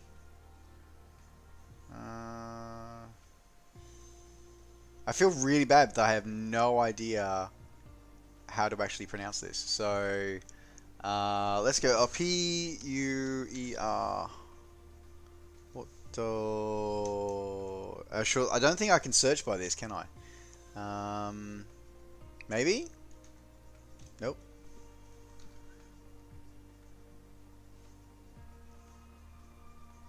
Nope. Let's have a look. Let's see if I can find my other... not that one. Let's have a look at my other... Let's have a look for Puerto Rico. Where are we? I'm going to have to look on another screen here to figure out where... Because I don't know... I feel terrible that I've never actually looked for this. Puerto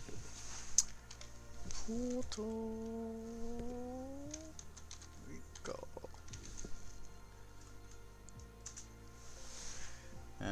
Nope, not coming up there. That's annoying. Puerto Rico. Okay, so I have to. Okay, I spelled it incorrectly. Okay, let me try that again. Let me try it in my little database over here. P-U-E-R-T-O.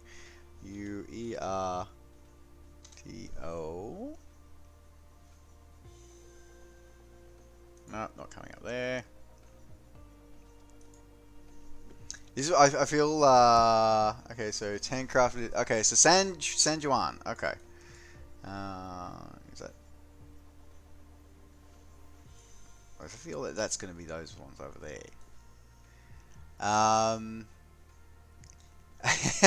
No worries, everyone, that's awesome. Okay, so San Jan, okay. TJSJ, okay. TJSJ, alright, let's go, TJSJ. Ah, okay. St. John. So this is, so that's PR. Okay. All right. Let me bring up my other little maps over here. Where am I? Okay, I want to undock from that. Let's have a look. Okay.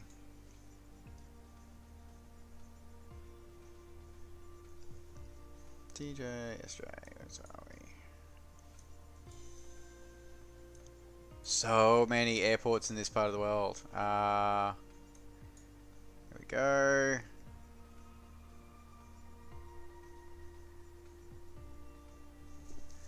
So whereabouts, hang on. Go with the airport on the left. What's this one? Let's have a look here. What are you lated for? So, beautiful island of Puerto Rico. So we've got a couple of handcrafted airports over there at San Juliana, which that's what everybody goes to. But we want to have a look at this beautiful island because it is, as I said, I've only flown here in the sim a few times.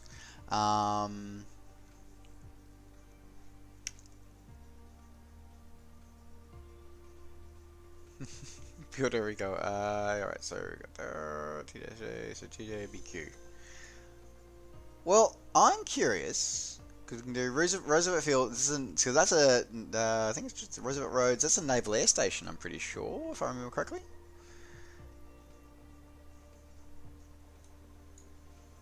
Got a couple of people flying around here, which is good. So let's do because we want to make sure that we've got a coastline so we can see the coastline. We want to have the coastline on the left hand side. So let's do put in SJU. Okay, let's try that one. SJU.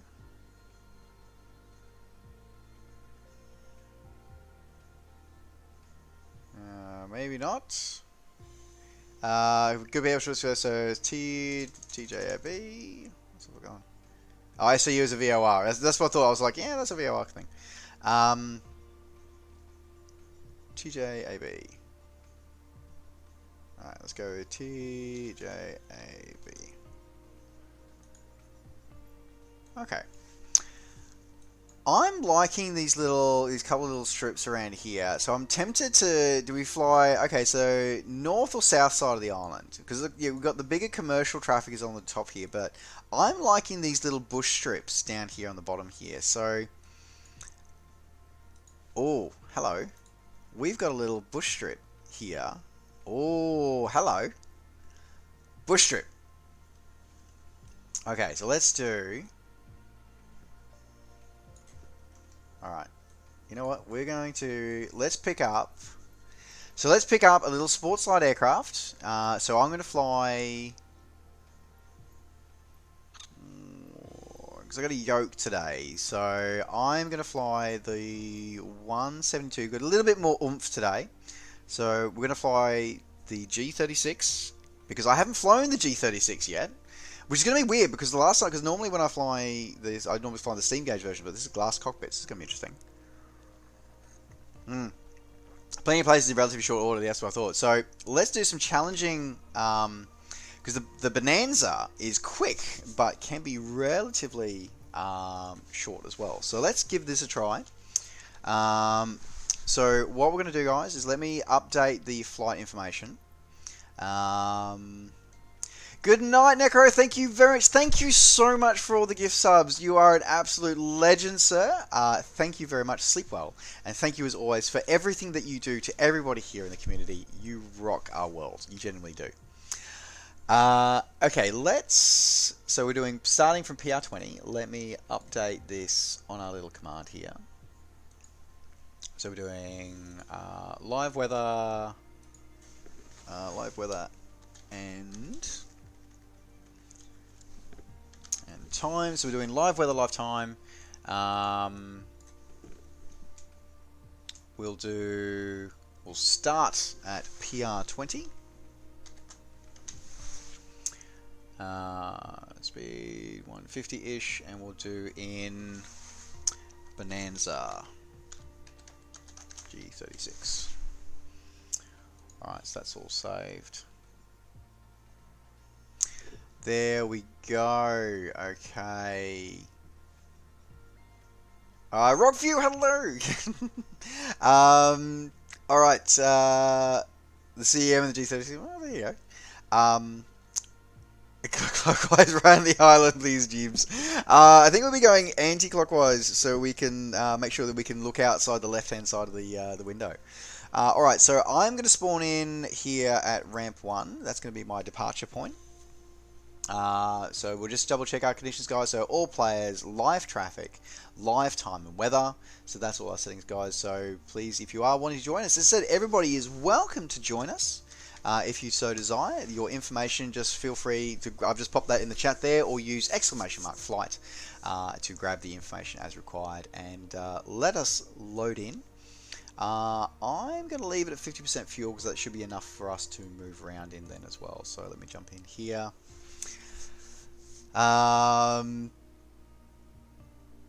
Mr. Jared, you are welcome to join, sir. This is what we do here. We thrive on having a open, loving community here, and we do actually. If Sergio is hiding around here somewhere, then maybe we do have a quorum to have a Three Grumpy Simmers almost mini episode.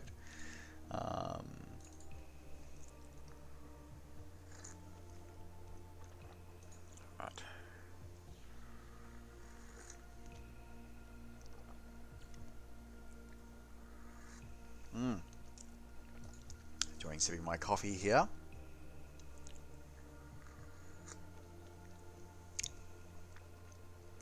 G36 is a bit underpowered. That is both a good thing and a bad thing. So it's a bad thing because, you know, it would be nice if we make sure it's a bit more accurate, but it might be a good thing for this particular flight because we're going to be throwing some bush strips, so this could be very interesting.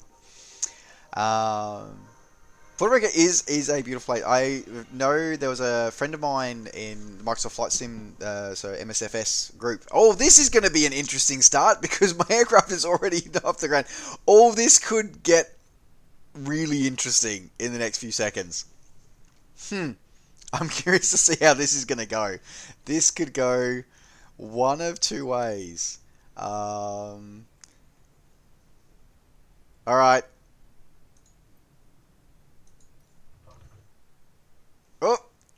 Oh.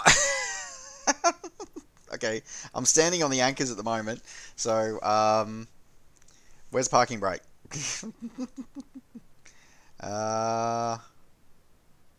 Set parking brake. Right. Oh, and it's struggling as a parking brake too, and there's no pushback here. This is... this is not going to end well at all. I may have to use a keyboard shortcut here. This could be... Alright, okay. Alright, first things first. Let's see if I can actually start the Bonanza from memory. Okay. Alright, everything's set and clear. Okay, so we're going to go... Battery master is on. Beacon light is on. Acknowledge cautions, low volts, Peter heats off. Yeah, that is fine, as expected. Okay. We want to go mixture, rich, prop, full RPM, throttle cracked to 10, mags set to both, mags set to start. Alright, watch the RPMs. Spike up 1500, let them roll down.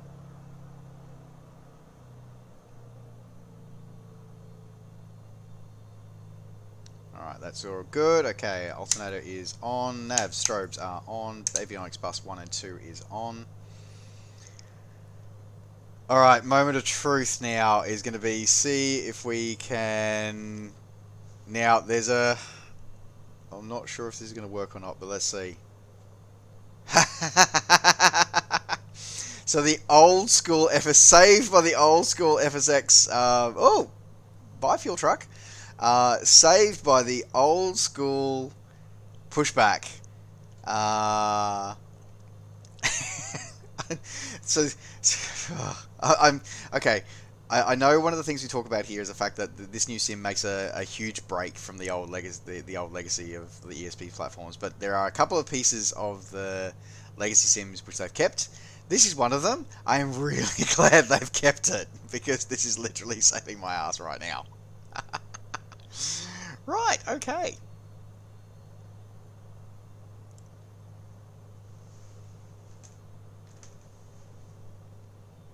Okay, I'm going to lean that mixture out a little bit. If that's right.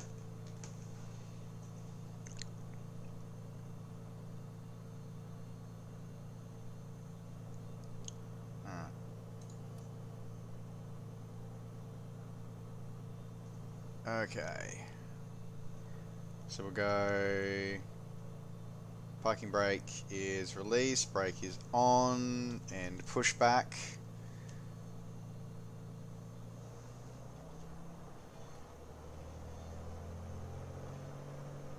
Ah! Truck! Truck!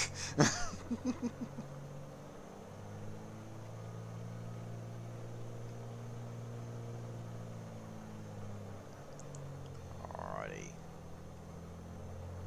That is one of the cool yet slightly terrifying things about having the sloped runways and sloped taxiways actually modeled correctly, is that when you sort of spawn in like that, and it's like, well, this could end really badly, really quickly.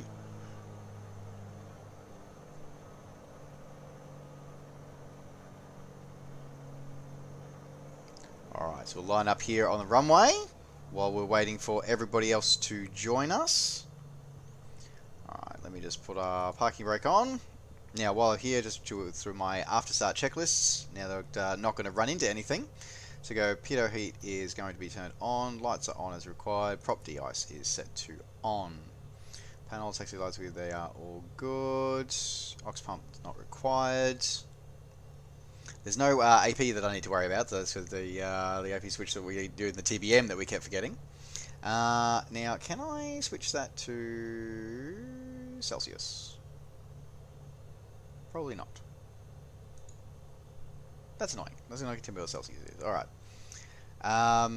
So yes, so I was saying, a friend of mine from Puerto Rico. His name is PR Dude, and he was a great guy. Absolutely loved him, and he's a great human. And so I miss catching up with him actually. Hopefully, he is doing well. I'll be able to catch up with him again soon, like everybody else. It's great seeing so many people coming back to the flight sim world. It genuinely is. So I do believe I have Mr. Belgeode coming in very shortly, which will be awesome. For anybody else, as I said, who's wanting to join, you are more than welcome to. Let me just bring that information up for you, Mr. Belgeode. Oh, you can't see me. Oh, that's a bit awkward. Alright, let's try and fix that. So let me switch servers for a moment. And then I'll switch back.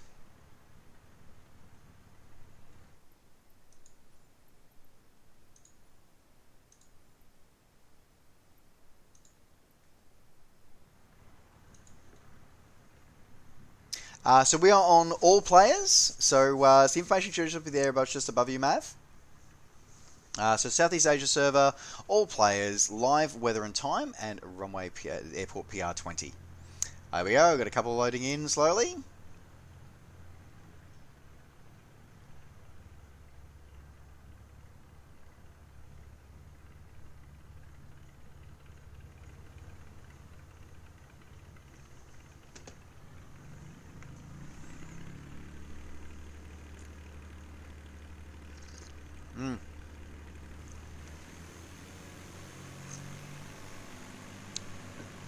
I might turn the tags on for this trip.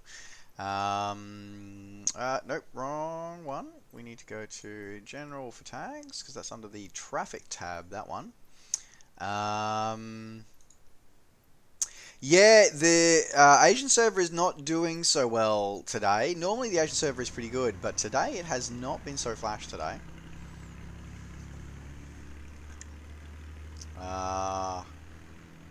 I love seeing that registration, Miss Belgeode. It's always inspiring when I get to see that registration.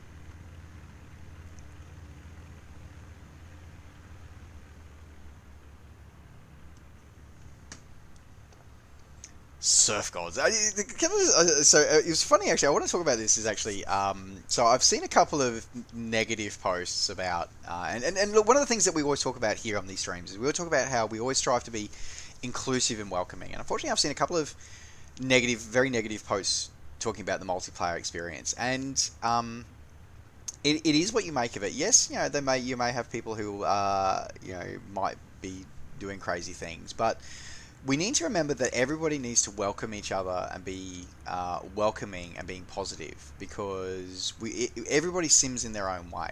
And sure, there might be somebody who might be doing crazy things out there, but if they get a taste for aviation and simming, then maybe they want to start joining us and doing things differently, and maybe we want to encourage that behavior. So I encourage people to be considerate. As I said, everybody's joining here. We always ask that you be considerate of the type of aircraft that we're flying.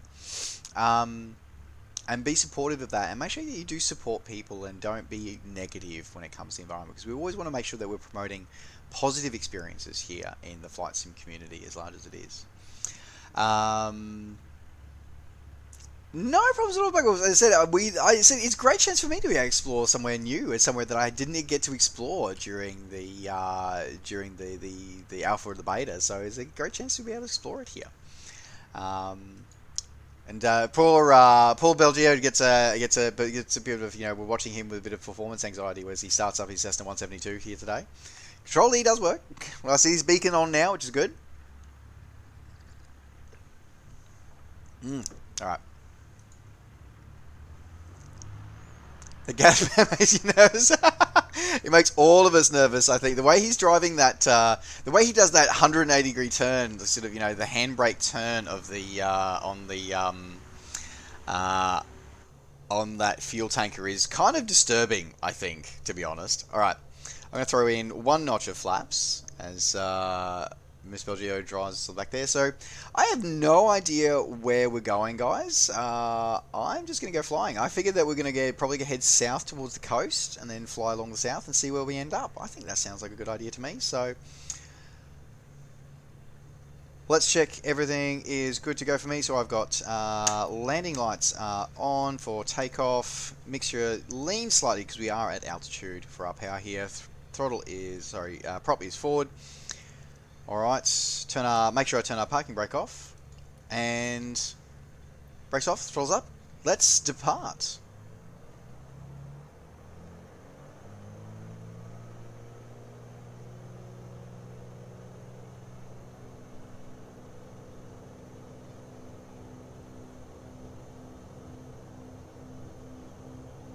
Airspeed's alive.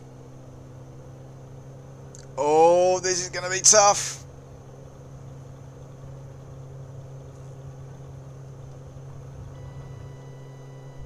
Oh!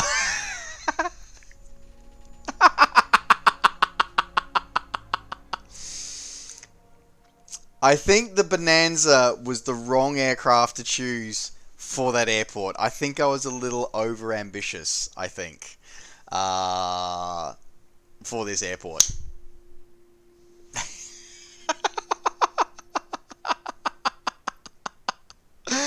All right, let's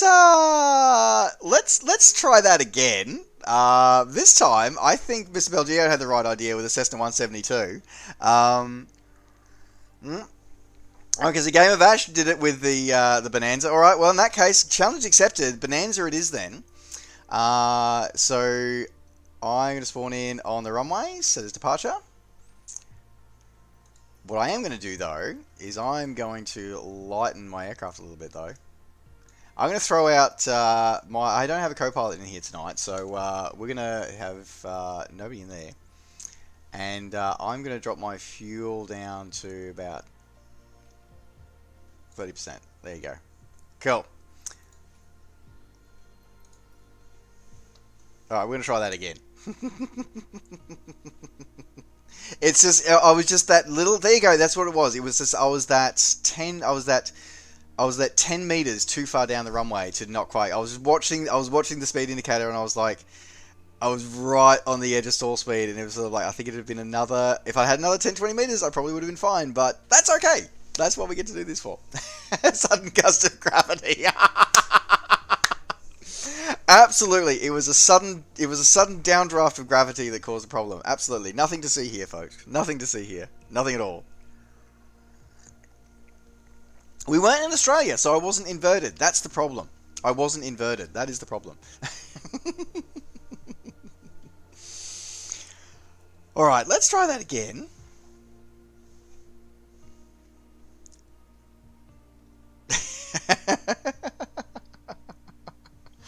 I am determined to get this now. Okay, so what we're going to do, so we're going to get everything, we're starting spawning in.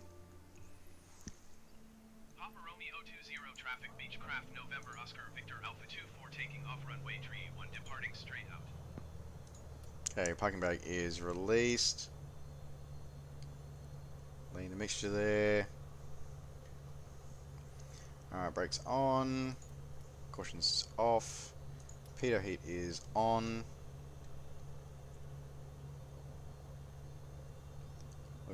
Everything else looks right. Okay. I'm tempted to use 2 notches of flaps for this one, but we'll just use 1. Alright. Get our RPMs before we depart. Brakes off.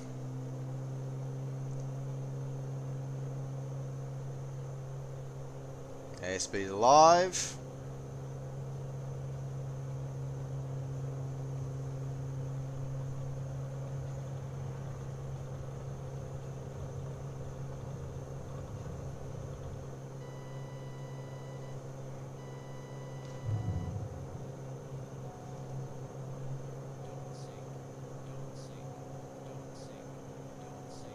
Please don't sink.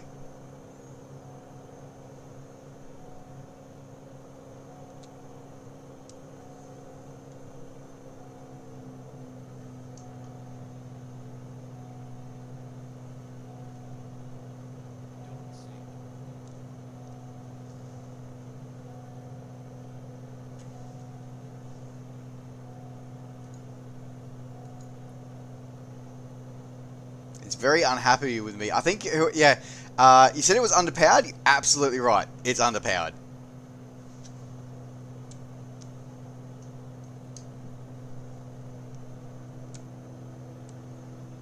Woof.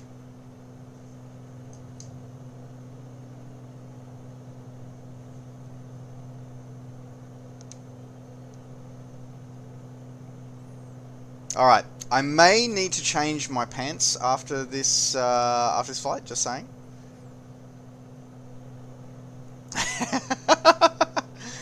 Woof! Right, okay, so full flaps, and we managed to get there. We needed all the lift that we got, but that's good! Though I'm definitely, as I said, I'm definitely going to agree with she's a little underpowered. But that's alright.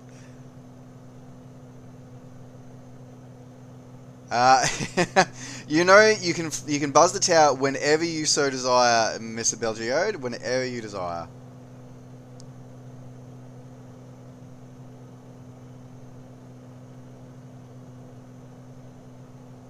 How awesome is this scenery as well?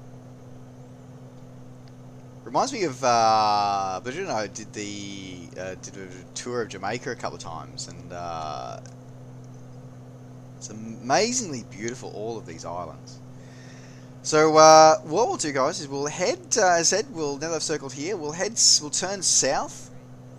Then I get to see that airport that tried to kill me, or did kill me at least once.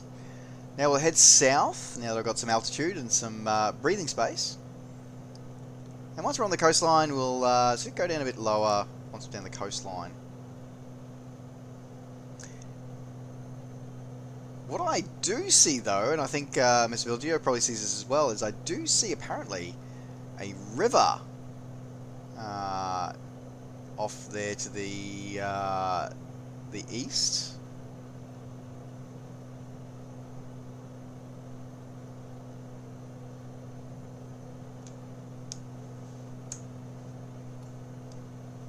Yep. Check that pitch at the moment.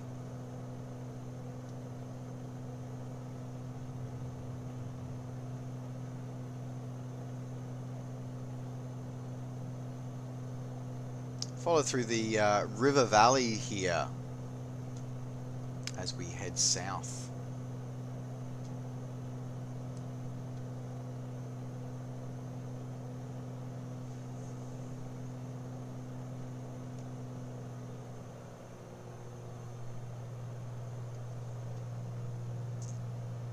Chameleon, thank you very much for the follow. Welcome to the crew. Great to have you on board. Flight Sim Race Sim, thank you very much for the follow. Welcome to the crew. Great to have you on board. Interesting sort of navigating sort of the updrafts off the edge of the ridge lines here.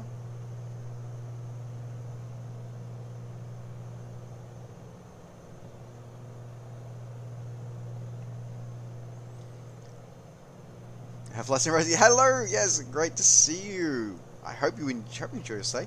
As I said, for anybody who might just be joining, then please, as I said, feel free to. You're more than welcome to join us here. The information, if you wish to join us, please type in !flight in the chat for the information for join us if you so desire.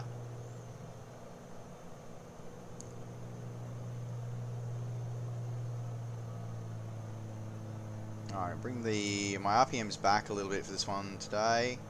As we pop out of that mountain mist.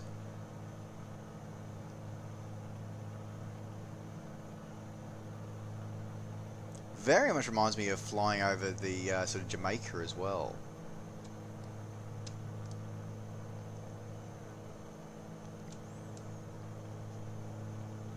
Now I can't really comment too much about the sort of the way this aircraft flies because I've never actually flown in an actual Bonanza. Though I should actually get my dad to if my dad ever gets down to Newcastle, I should get him to give this a fly actually because he's got a lot of time on Bonanzas.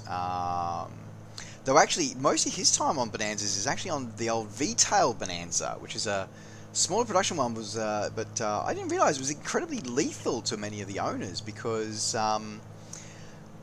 it has it has very different ways of flying because of the fact that it actually because it combines both rudder and elevator into the same control surface. It would catch the unwary pilot. Unawares, as it were, the unwary pilot unawares, and it was actually killed many pilots over the time as well. So I use a variety of controls. I'm sorry, I'm not going to try and pronounce your name there. I use a variety of controls. So tonight, specifically, I'm using. I'm using the Honeycomb Alpha yoke, and I'm also using the Thrustmaster Hotaz Warthog throttle. I do have the full Hotaz Warthog. I also have a Logitech yoke and quadrant as well, which I do use from time to time. I'm also using tonight the Thrustmaster TPR pedals. I'm also using those tonight.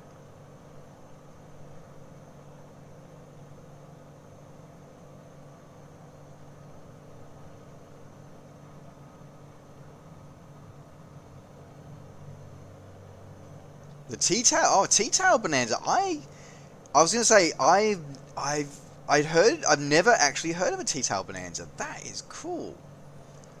Yeah, the Doctor Killer. Yeah, because all the weekend warriors would actually sort of pick them up and then not realise that they'd go to do a maneuver, particularly sort of high alpha maneuver, and then end up killing them.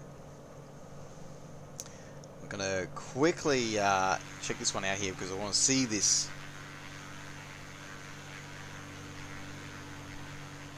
Such a great view to see all of these wonderful virtual aviators joining us here tonight. Prototype, yeah, I'm guessing a prototype potentially. Yeah, that's right. I might have to. I'll drop my speed back here. I've definitely sped up a lot sort of in this descent here, so I might orbit over part of Puerto Rico here.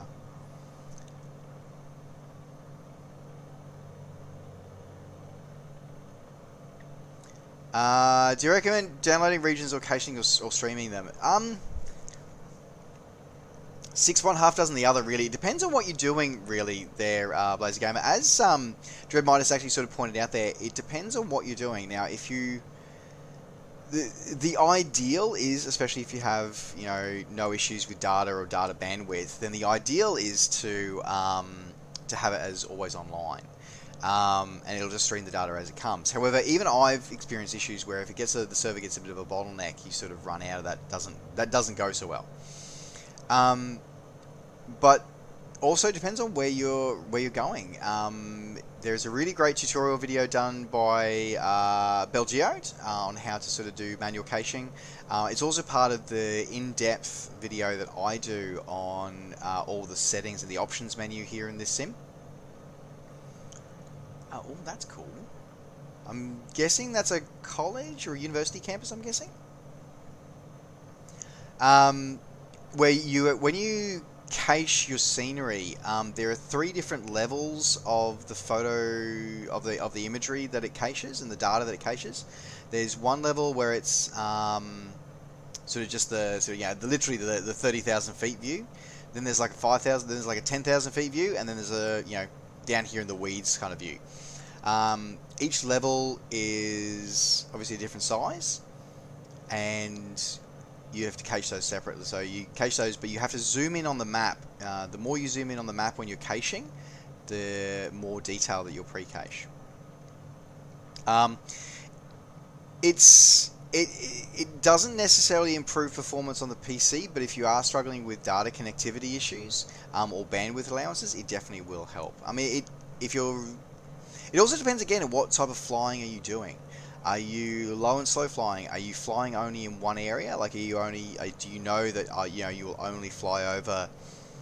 Let's say, for example, if you knew you were going to be doing a few days worth of flying here. If I knew I was going to be doing a fair bit of flying here around Puerto Rico, then what I would do is I would go in and I would map all the tiles and I would download all the data for Puerto Rico and keep that and store that offline. And that would mean that it would be a bit easier it would be a little bit easier on my system, but mostly it just wouldn't stream all the data with me. So swings and roundabouts, I think, is the sort of the decision there for that one. But if you're going to be jumping all around the world, then it sort of isn't as easy to sort of cache everything all at once. Though I'm sure you probably could do that one. That is not true, NO401. So the manual caching works for anywhere in the world. You simply zoom in. As I said, both MacLeod and I have some great tutorials on how to do it. Head over to his channel or to mine. No problem at all for that one. That's no problem, Blaze Gamer. You would just simply you can either choose to download the whole state, which would take a while, or the whole province, or you could just download part of the province and just keep growing it as required. So you could set it to download, the eastern part of the province, tonight, and then try it again, in a few days' time, expand it another bit. You can add on and increase and expand and modify those sections as required. No problems at all.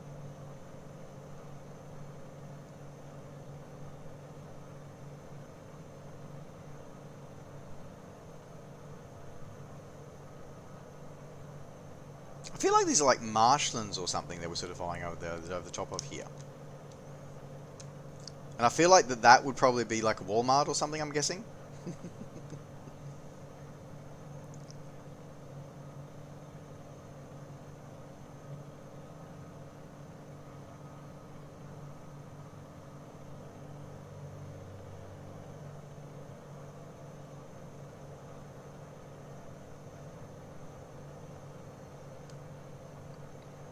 This is still amazing that, this is all just the, he's got the photoreal scenery, but it's all just auto-generated buildings and bridges and all the rest of it. Like, it's absolutely immaculate stuff.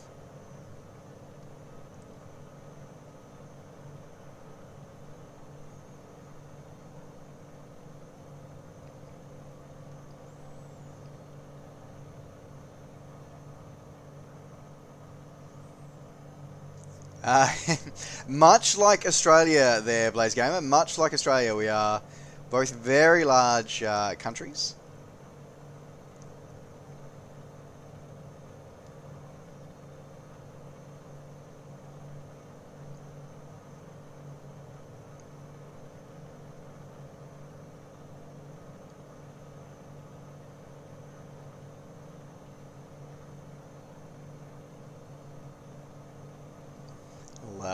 We got so that must be a container port there. Oil terminals, and then we've got the local yacht club with its parking there as well. I wonder if that's a cruise ship terminal, I wonder.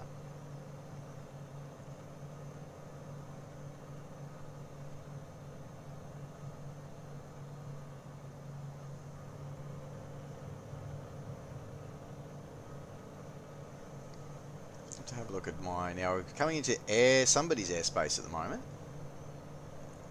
Let's have a look. Let me have a look at my... Consult my... we do have another airport coming up.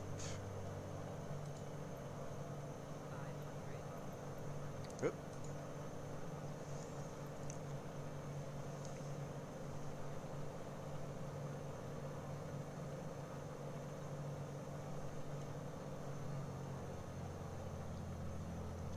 It always fascinates me, like, with many of these islands here, and I know Jamaica's the same, how this is... They really are microcosms of many other continents, you know, having, you know, they've got the highlands there, the beautiful high tropical mountain, you know, tropical forests and the mountains there, leading down to the wetlands and the coastal plains here is just absolutely amazing. And it always fascinates me, especially, as I said, especially with the Caribbean islands, they always seem to be microcosms of other parts of the world.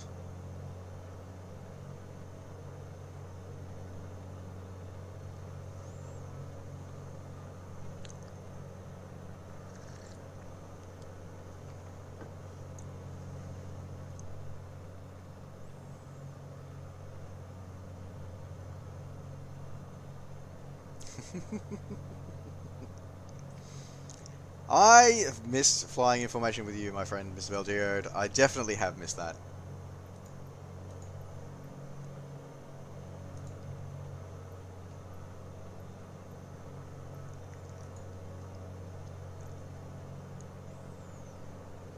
What I'm also appreciating is that there are airports again, and this is one of the things that, you know, people, I've seen a lot of people sort of say, oh, I'm going to stick with, you know, F6 prepared or all the rest of it. And it's like, well, one of the things, guys, is that this sim has a bigger database. Like at the moment, like I said, I'm running on another monitor here, guys. I have little nav map, which is running because it's not currently optimized for the new sim. It's still referring to the F6 prepared database for airports.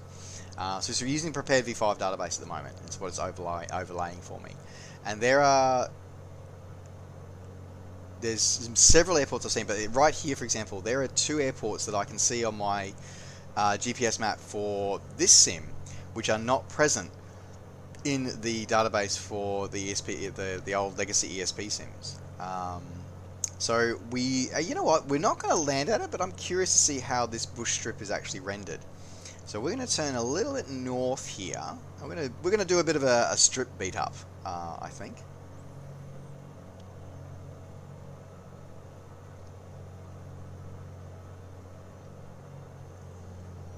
So we're going to go give TGPO. We're going to make sure we. I have to say, I don't think it's not kangaroos. We can't get the kangaroos off the the airport. What would be the sheep, maybe cattle?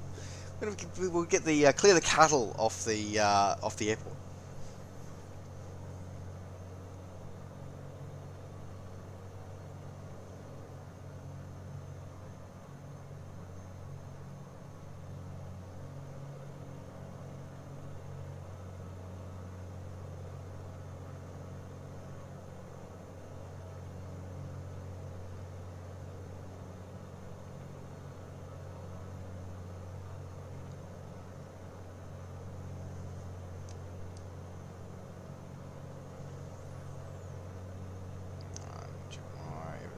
Here,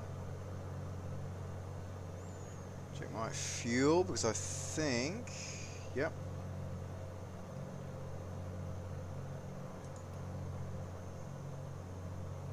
Change my fuel tank.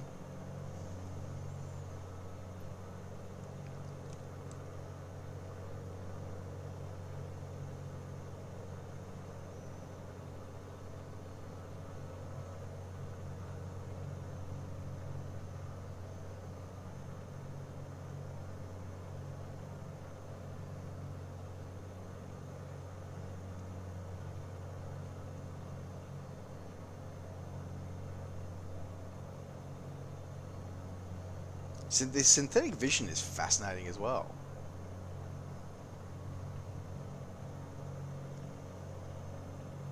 And I think this is the grass strip that we're flying over right now.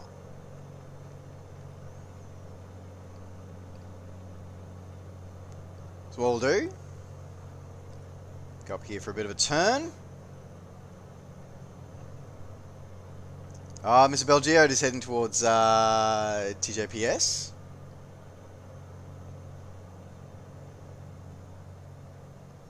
That's as I said. That's a grass regional strip, and that's the kind of thing that those kind of small VFR strips that we don't see modeled in the legacy sims, but seeing them here in this new sim is absolutely amazing. So we'll fly over TJPS, then back over TJPO, and we'll keep wandering around the island.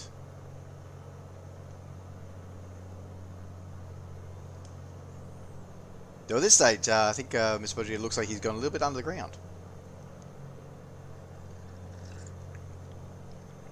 Do we need to send a rescue party for you there, Mr. Belgio?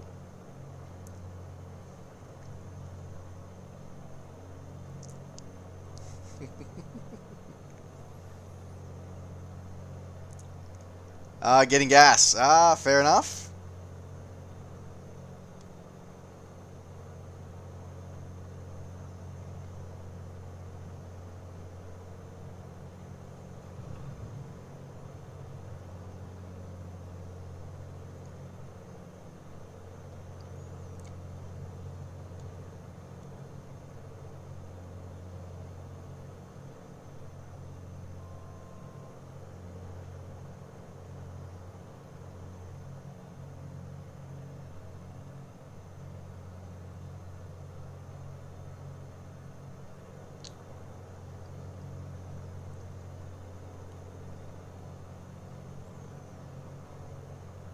I don't have any fuel pumps in, so I'm not going to attempt to do this inverted.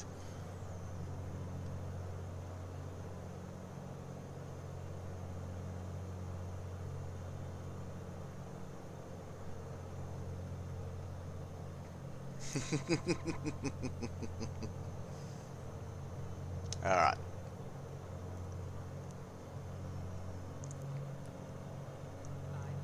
It's really interesting how the aircraft gets sluggish with those maneuvers as well. Like, it actually... Again, in a lot of the legacy sims, you don't get that feeling of sluggishness when you're pulling out of maneuvers like that in aircraft that are not optimized to do such maneuvers.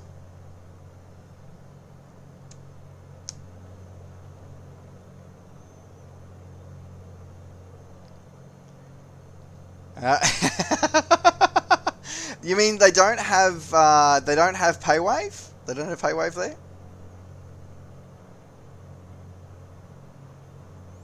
Do we need to land and siphon some fuel off?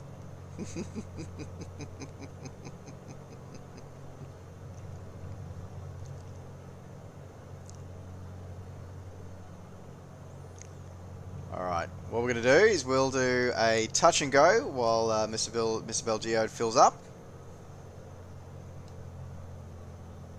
Alright, for that, I'll rise up into my downwind, gear out, flaps 1. Republic credits are no good to you here.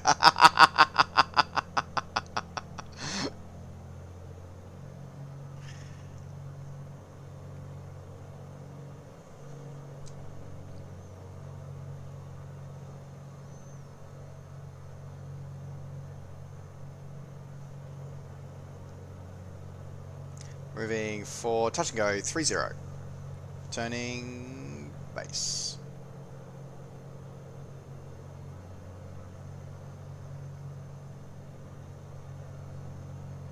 Rolling into final. 30, touch and go.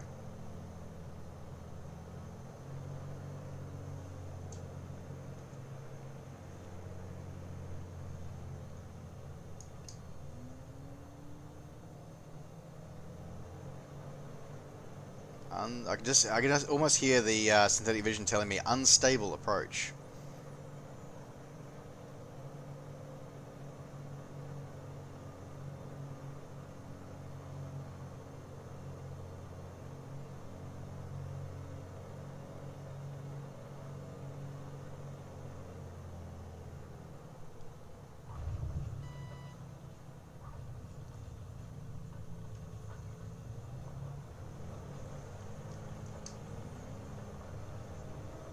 Last one. Airspeed's still alive.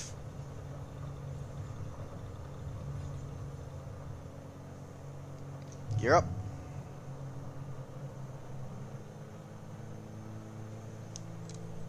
Trim.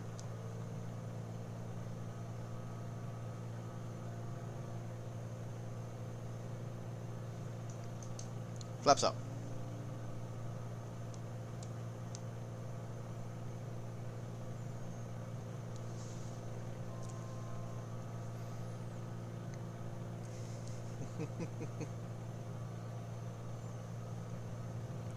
Entering the circuit.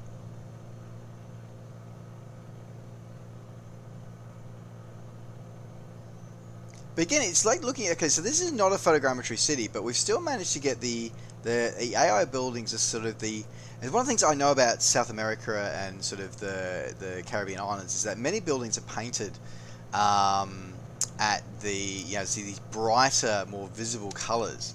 So it's really great to see that the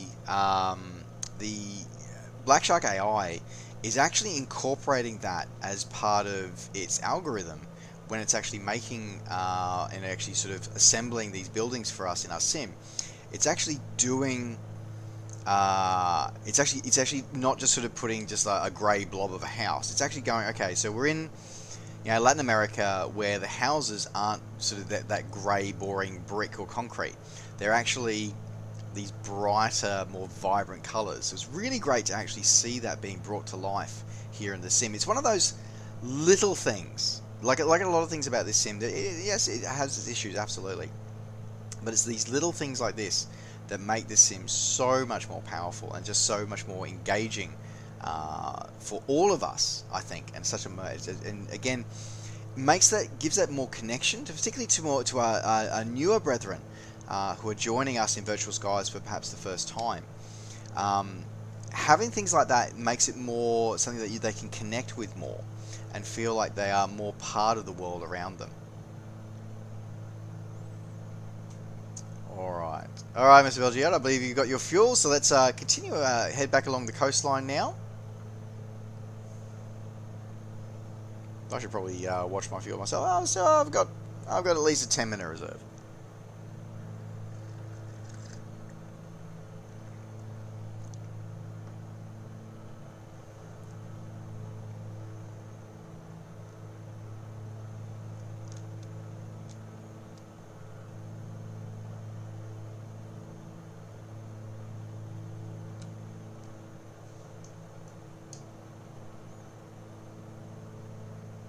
Aircraft all cleaned up.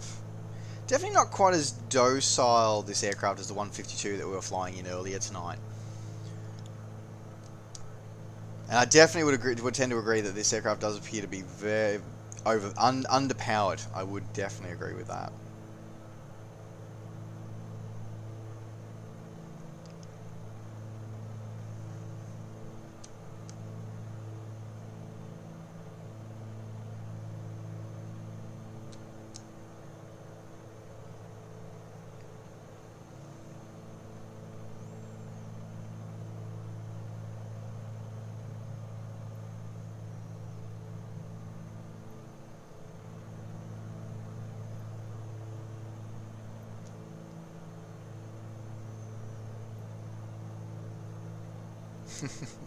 Though I must admit, I always think that the water should be a little bit more sort of that aquamarine blue here in the Caribbean, though. But I'm sure they'll work on the textures for that. All right, excellent. I think I see you back there. Excellent.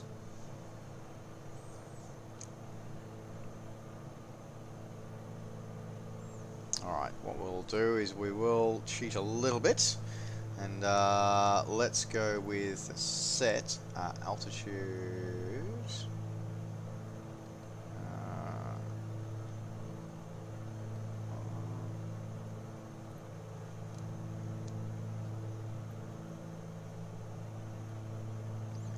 1500. And heading bug synchronize. And then if we go AP on, and we go heading on, and then we go vertical speed. go.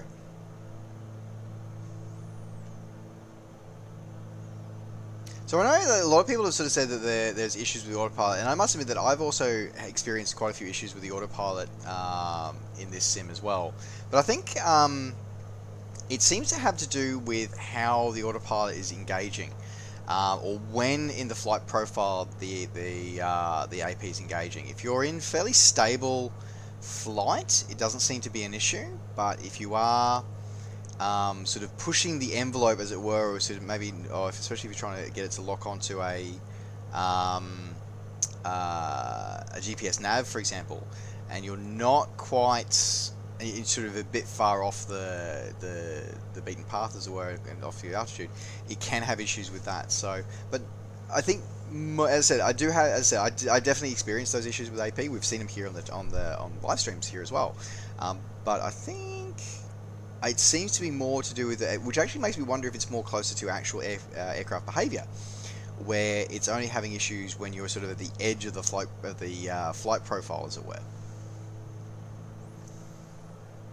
So I'm going to take this moment here. I'm going to put the auto on so I can catch up on chat and get some more amazing screenshots of us here going through Puerto Rico, and with this amazing group of aviators with us here tonight. So great to see everybody as always. Okay. Watercolor is a little bit off, I think. Yeah, that's right. Black Wolf's 11. To be honest, I don't remember what I said, so I don't remember. Well, I don't know what I meant either. So that makes two of us. K63 could see vector strip on the eastern tip. I have PR27, which will be coming up below us very shortly, and we've got some more wind turbines there. I still cannot believe they didn't model the wind turbines in Hawaii.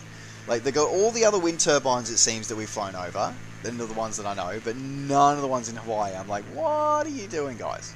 How do you miss that? So PR27, there's the field down there. We got that modelled.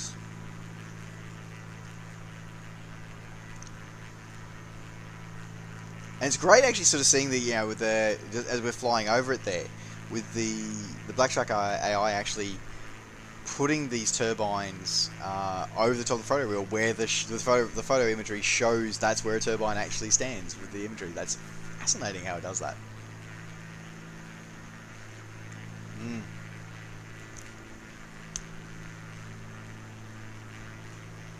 I think maybe it might be the one that we just flew on the eastern tip. Okay. KX63. Oh, there we go. Let me have a look at my VFR map and see if I can see it.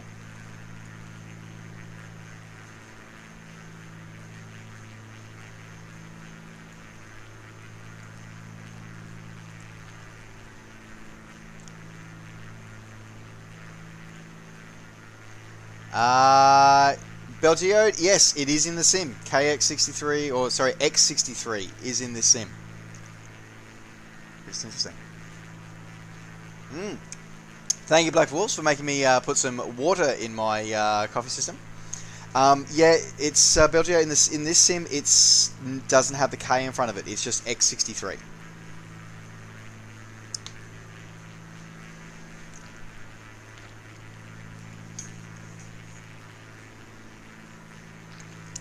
It's a little south of TJRV though, I noticed.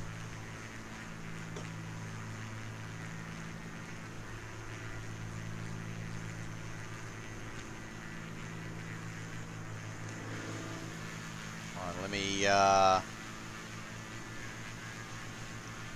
look at all these great aviators all sharing the sky together. Alright, let me I think we're almost caught up here on chat now.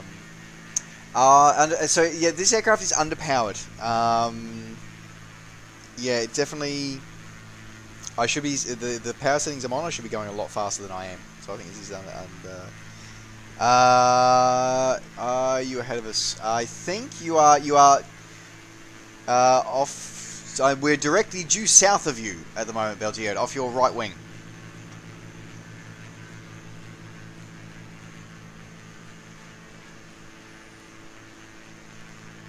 And again, so like even without the gamer tags, we can actually see the nav lights as we expect to see in the aircraft, which even in the other sims doesn't render properly, whether it be explained or prepared. And as I said, guys, so I did actually mention, to give you a good chance to chat about this.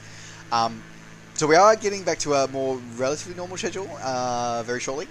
So with next week. So our next streams will be coming on. We'll be back to streaming our regular schedule. So Tuesday, Thursday, Friday, Saturday. Tuesday we'll be back here in Microsoft Flight Simulator. We'll be doing Challenge Tuesday. So Challenge Tuesday will be an opportunity, whether it be, hopefully there'll be a new landing challenge from the community. If not, then there'll be either a challenge within ourselves, so that that I'll be coming up with pre-stream, or otherwise some of the landing challenges that are in the sim as well. We'll be making use of those. On Thursdays, we'll be returning to our legacy sims. We'll be going back to Prepared, and we'll be adventuring with Air Hauler 2 in Prepared. Is that an airstrip off to our left there I see there? Hang on, hold up. I'm not even seeing it here in... Let's go have a look at that. AP off. We're going to go check this out, just because we can. So yeah, on Thursdays we'll be back in Prepared. We'll be flying in Prepared for a while with our Air Hauler 2 hauling cargo. Friday I'm not 100% sure what Friday's going to be. Friday will either be, it might be us back here in Microsoft Flight Sim, or it might be us playing Spirit of the North, because I still really want to finish playing that. And then Saturdays we will definitely be here for Saturdays we'll definitely be back in Microsoft Flight Simulator. We'll be here and looking for more wonderful opportunities to fly with you guys as well. You know what that looks like a go-kart track or something. Oh, it's a speedway.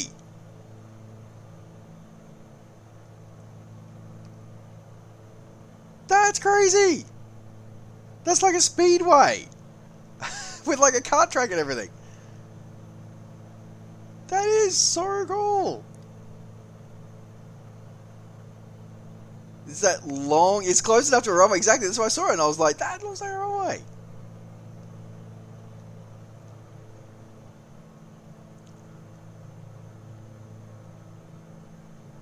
I'm pretty sure we could set down there, no problem.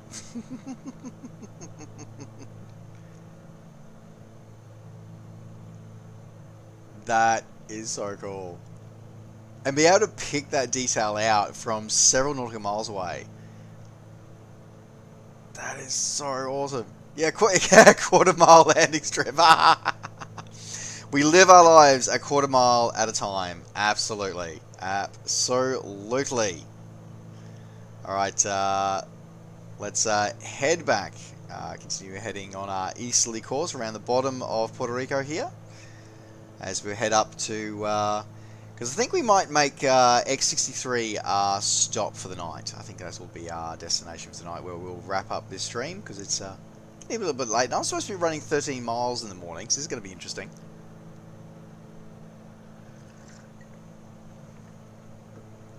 My coach has this crazy idea and belief in me that he believes that I can do a sub 2 hour half marathon. So he's been getting me to go through some drills and some work towards it for the last few weeks. And tomorrow is apparently supposed to be the hopefully the proof of the pudding. I think I'm not quite going to get there, but we'll never know. My coach apparently believes in me, so I'm hoping that that will carry across.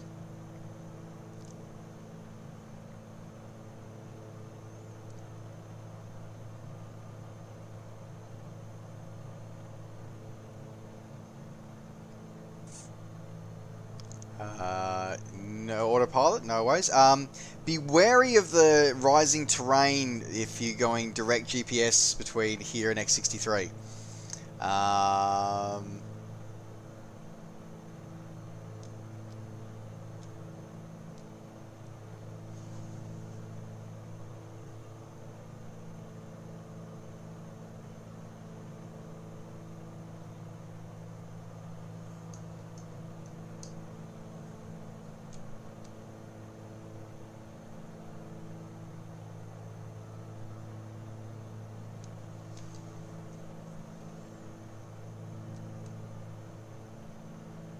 Ah, okay, just using ref. Yeah, okay, fair enough.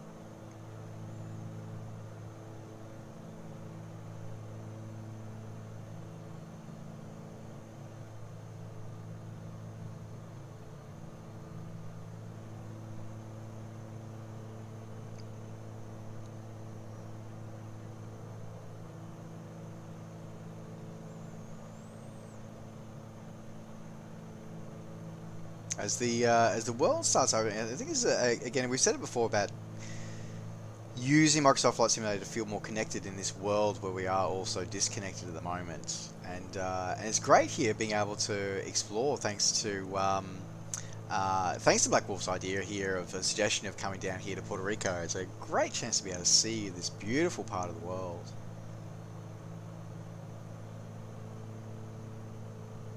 And yeah, with just that and that moment just before where we finding a speedway track as we're flying along here. I mean, this is again, this really is for me is continues to be the sim that Microsoft's tagline for FSX, as real as it gets. This is the sim that tagline was waiting for.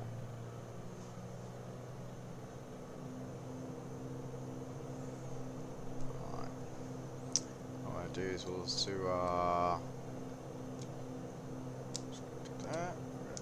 do.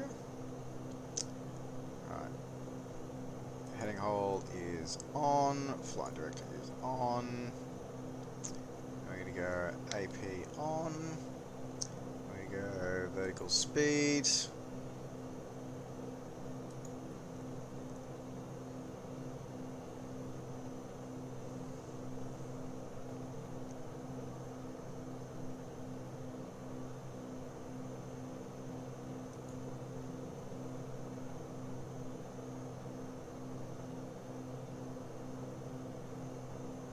Living out 1500. We're at 21 inches of manifold pressure. Should stabilize around about 140 knots in this configuration, I'm pretty sure. Okay. Yeah, I got 098 for my heading bug at the moment. That is actually something that does bug me a little about the. It bugs me about the heading bug. Is that one of the issues that I have with the avionics is that the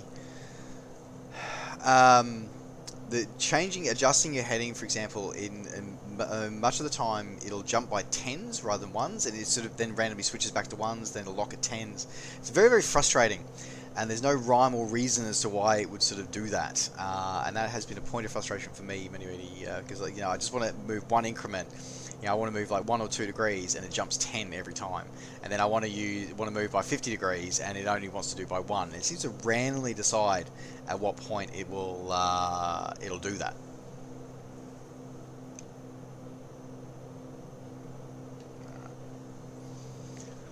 Excuse me. All right. It's also just admiring those cloud formations that are rising above us. Okay, now I do need to quickly, actually before I do that, I need to change my fuel back to my left tank, as my right tank starts to be used up. Actually, no, I think I still a little imbalanced, so I'll leave it going through the right tank at the moment for a little bit further before we change that one over. No, there's not. So the heading bug on the G1000, which is actually correct, there is only a single dial for it. There is no inner and outer. There's an inner and outer for the altitude knob and for course and barrow, but not for heading. Which the G1000 that is correct.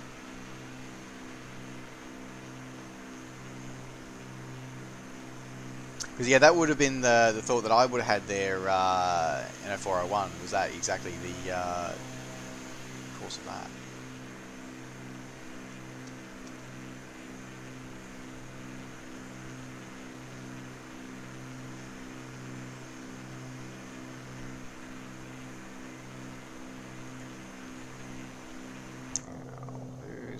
We'll see if what it does for me for this one. Yeah, so if, for example, this is one of those ones where it's actually now just jumped 10 degrees. Yeah, it's only jumping sort of 10 degrees at a time.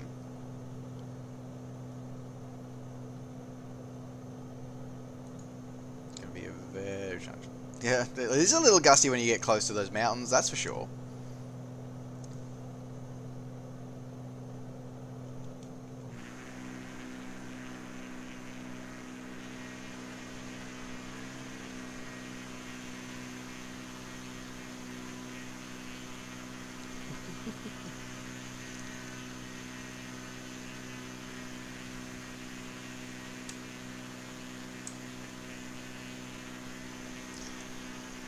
Yeah, AI Copilot tuned to the ATIS.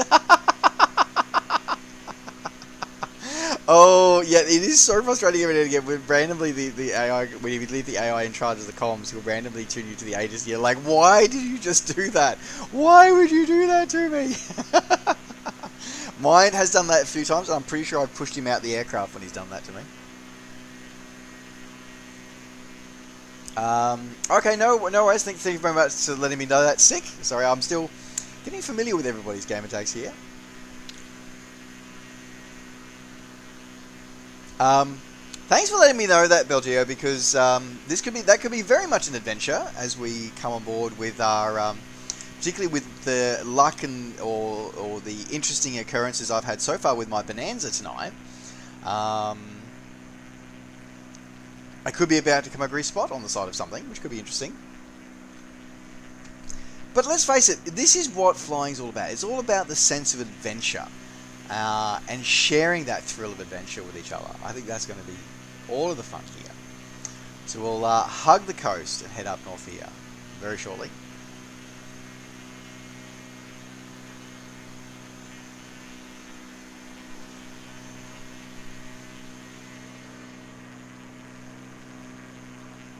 I'm just zipping around and getting some amazing screenshots here tonight. Again, thank you very much for suggesting this one. Yeah, thank you very much for suggesting this one, Black Wolf. Thank you so much, because as I said, it's a wonderful place to visit.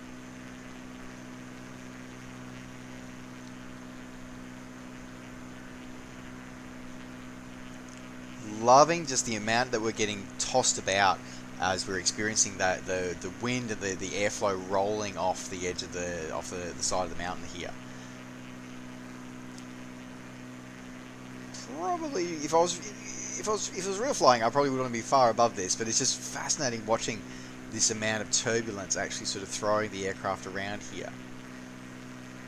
It really goes to show how much the Asobo team have invested in the aerodynamics of the aircraft and also of things like modeling wind flow and environmental flow and disruptions to be able to do things like that, because you just do not get that in any of the other sims that are out at the moment. You absolutely do not get that at the moment.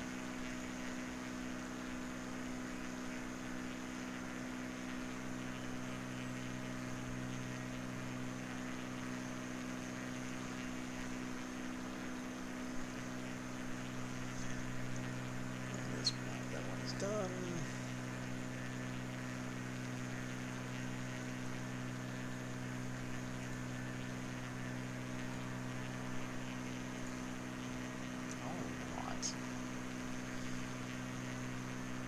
Alright, so we're going to be closing in on Strip very shortly, so let's see how this goes, because this could go horribly wrong, but who knows. Alright, so let's look here.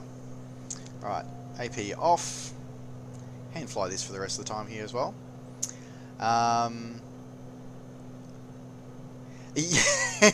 There's the altitude select on the Baron. I thought that was integrated into the second G1000. So I believe the Baron's got the same setup here as this Bonanza does, which is the second G1000. The center has a separate set of knobs there. That's where I found the altitude selector. Though I agree, though, they did forget the barometric knob in the King Air. That was rather silly and unforgivable.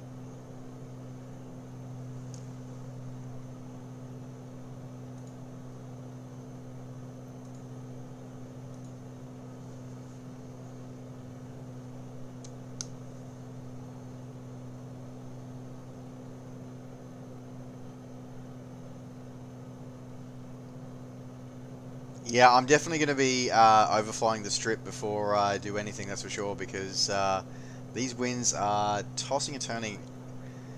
The overall average seems to be about 10 knots out of the east, but it is changing and very variable.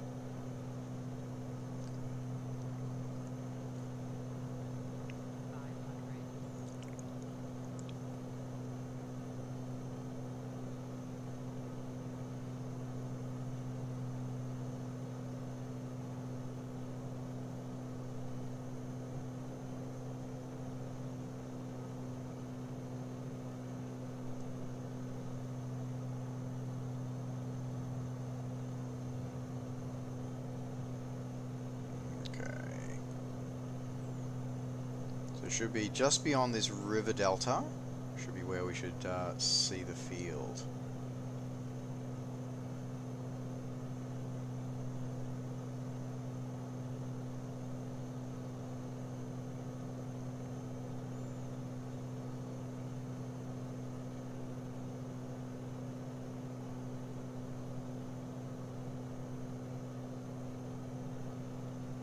Oh, okay, Thunderbolt. Okay, thanks. Because I haven't flown with the autopilot. I think I just did a very, very, very quick flight in Baron just to simply test out my twin piston setup of my controls.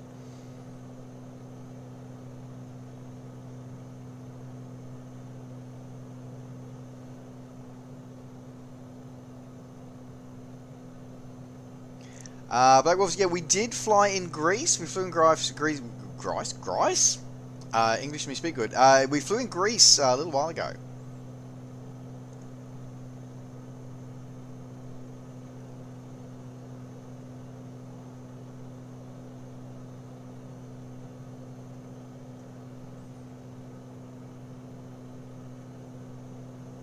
It would make sense.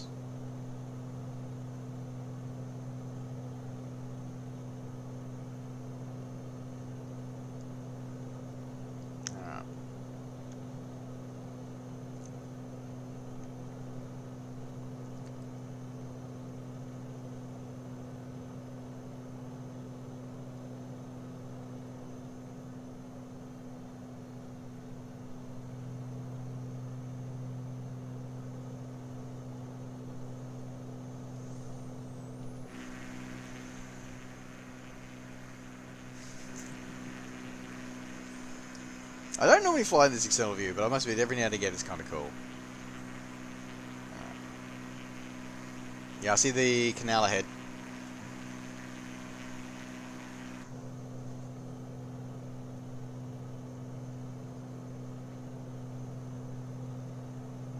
Alright, I got conflicting. I got 12 knots here.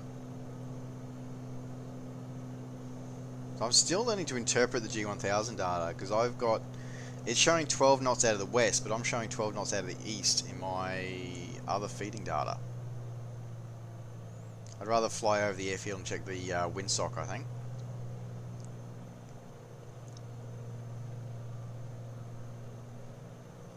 Copy that.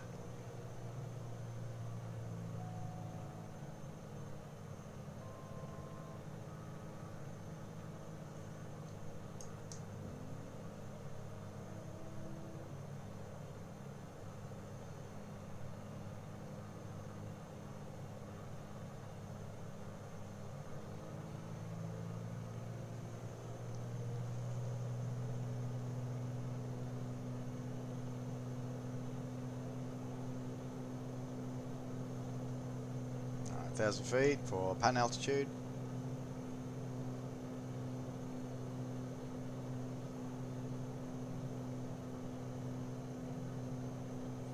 It's paved. See, you know.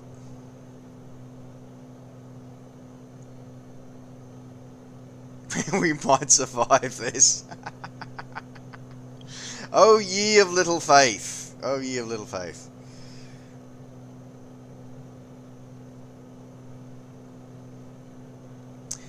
Kitty Hawk GN, thank you very much for the follow. Welcome to the crew. Great to have you on board. Alright, now I want to have a look at what this windsock's doing down here. Chopping power.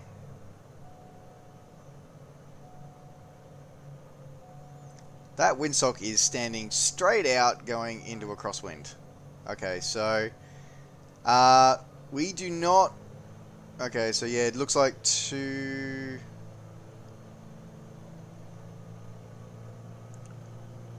Yeah, it looks like 28's going to be runway.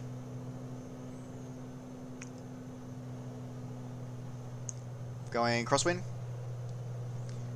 Gear out. 3 greens.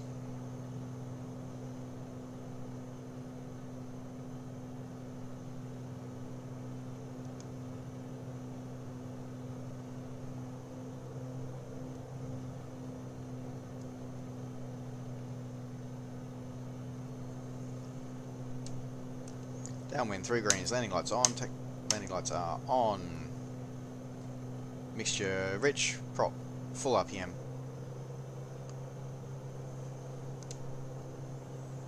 Following the Cessna 172 in the pattern.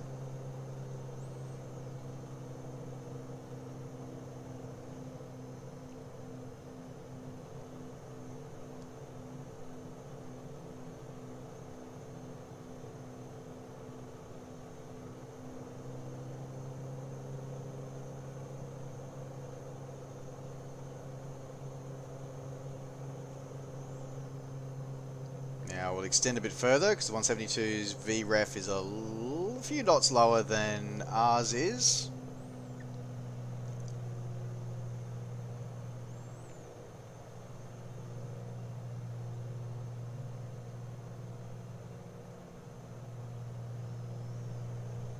Turning base.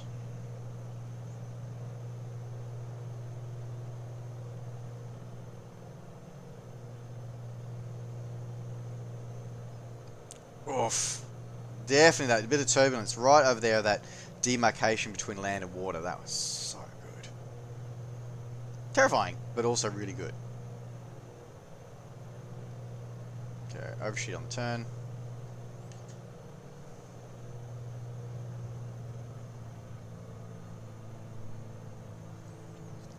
Bring back on track. Throttle. Flaps full. Kick the rudder across a little bit.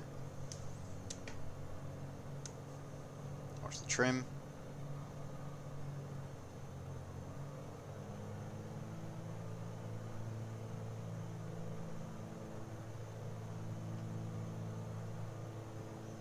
That crosswind is going to be a bit of a catcher.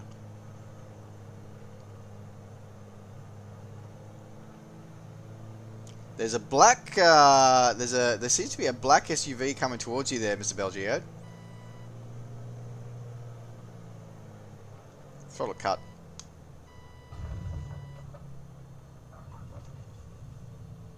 And brakes. There we go. Now we'll roll it out. Clean up the aircraft.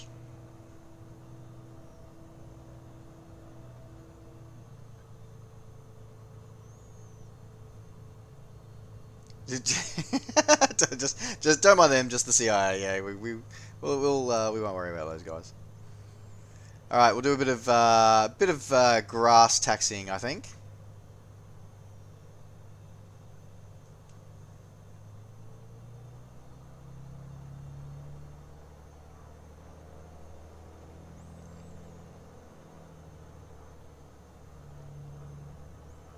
Great to see everybody coming down and joining us here.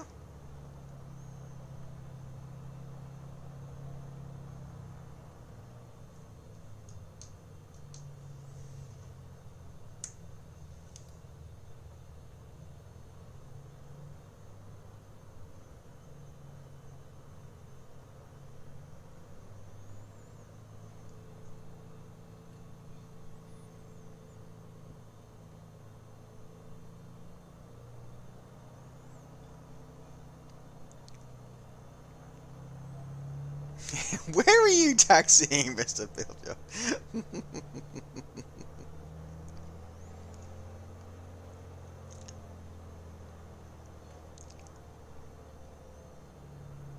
Alrighty.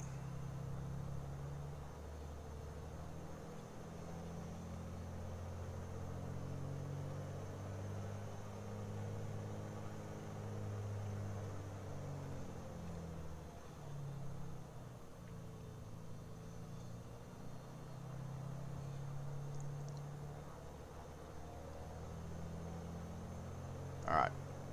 See, now I want to turn this aircraft around. So, don't mind me.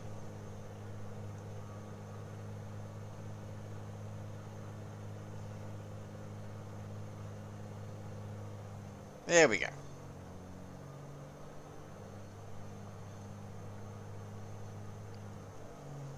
Alright, that's parked there. Let's put our parking brake is set. Alright, prop. Mixture to cut off. Avionics buses. Pitot heat is off. Avionics bus 1 and 2 is off. Alternator is off. Strobes, navs, beacon is set to off. Magneto is set to off. And master battery is set to off. And there we go, as we all come in for the end of the flight tonight. There we go. Let me quickly catch up on the final things up there on chat there.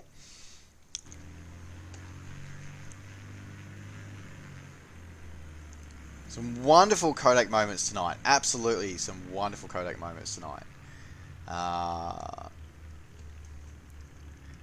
Make space for everybody. Thank you very much. It's a Kodak moment. Hopefully we can all get for posterity. Absolutely, absolutely.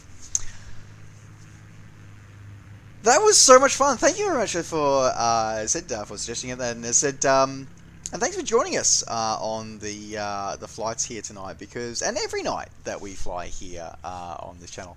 But as I said, just a reminder, folks. As I said, so we next stream will be on Tuesday night, Australian Eastern Standard Time, Tuesday morning, UTC. We'll be back here in Microsoft Flight Simulator, and we will be doing some landing challenges of some description, or some form of a community challenge we'll do. And that'll be every Tuesday. And then Thursday we'll be streaming Air Hauler 2 and some adventures in there using Prepared V4.5.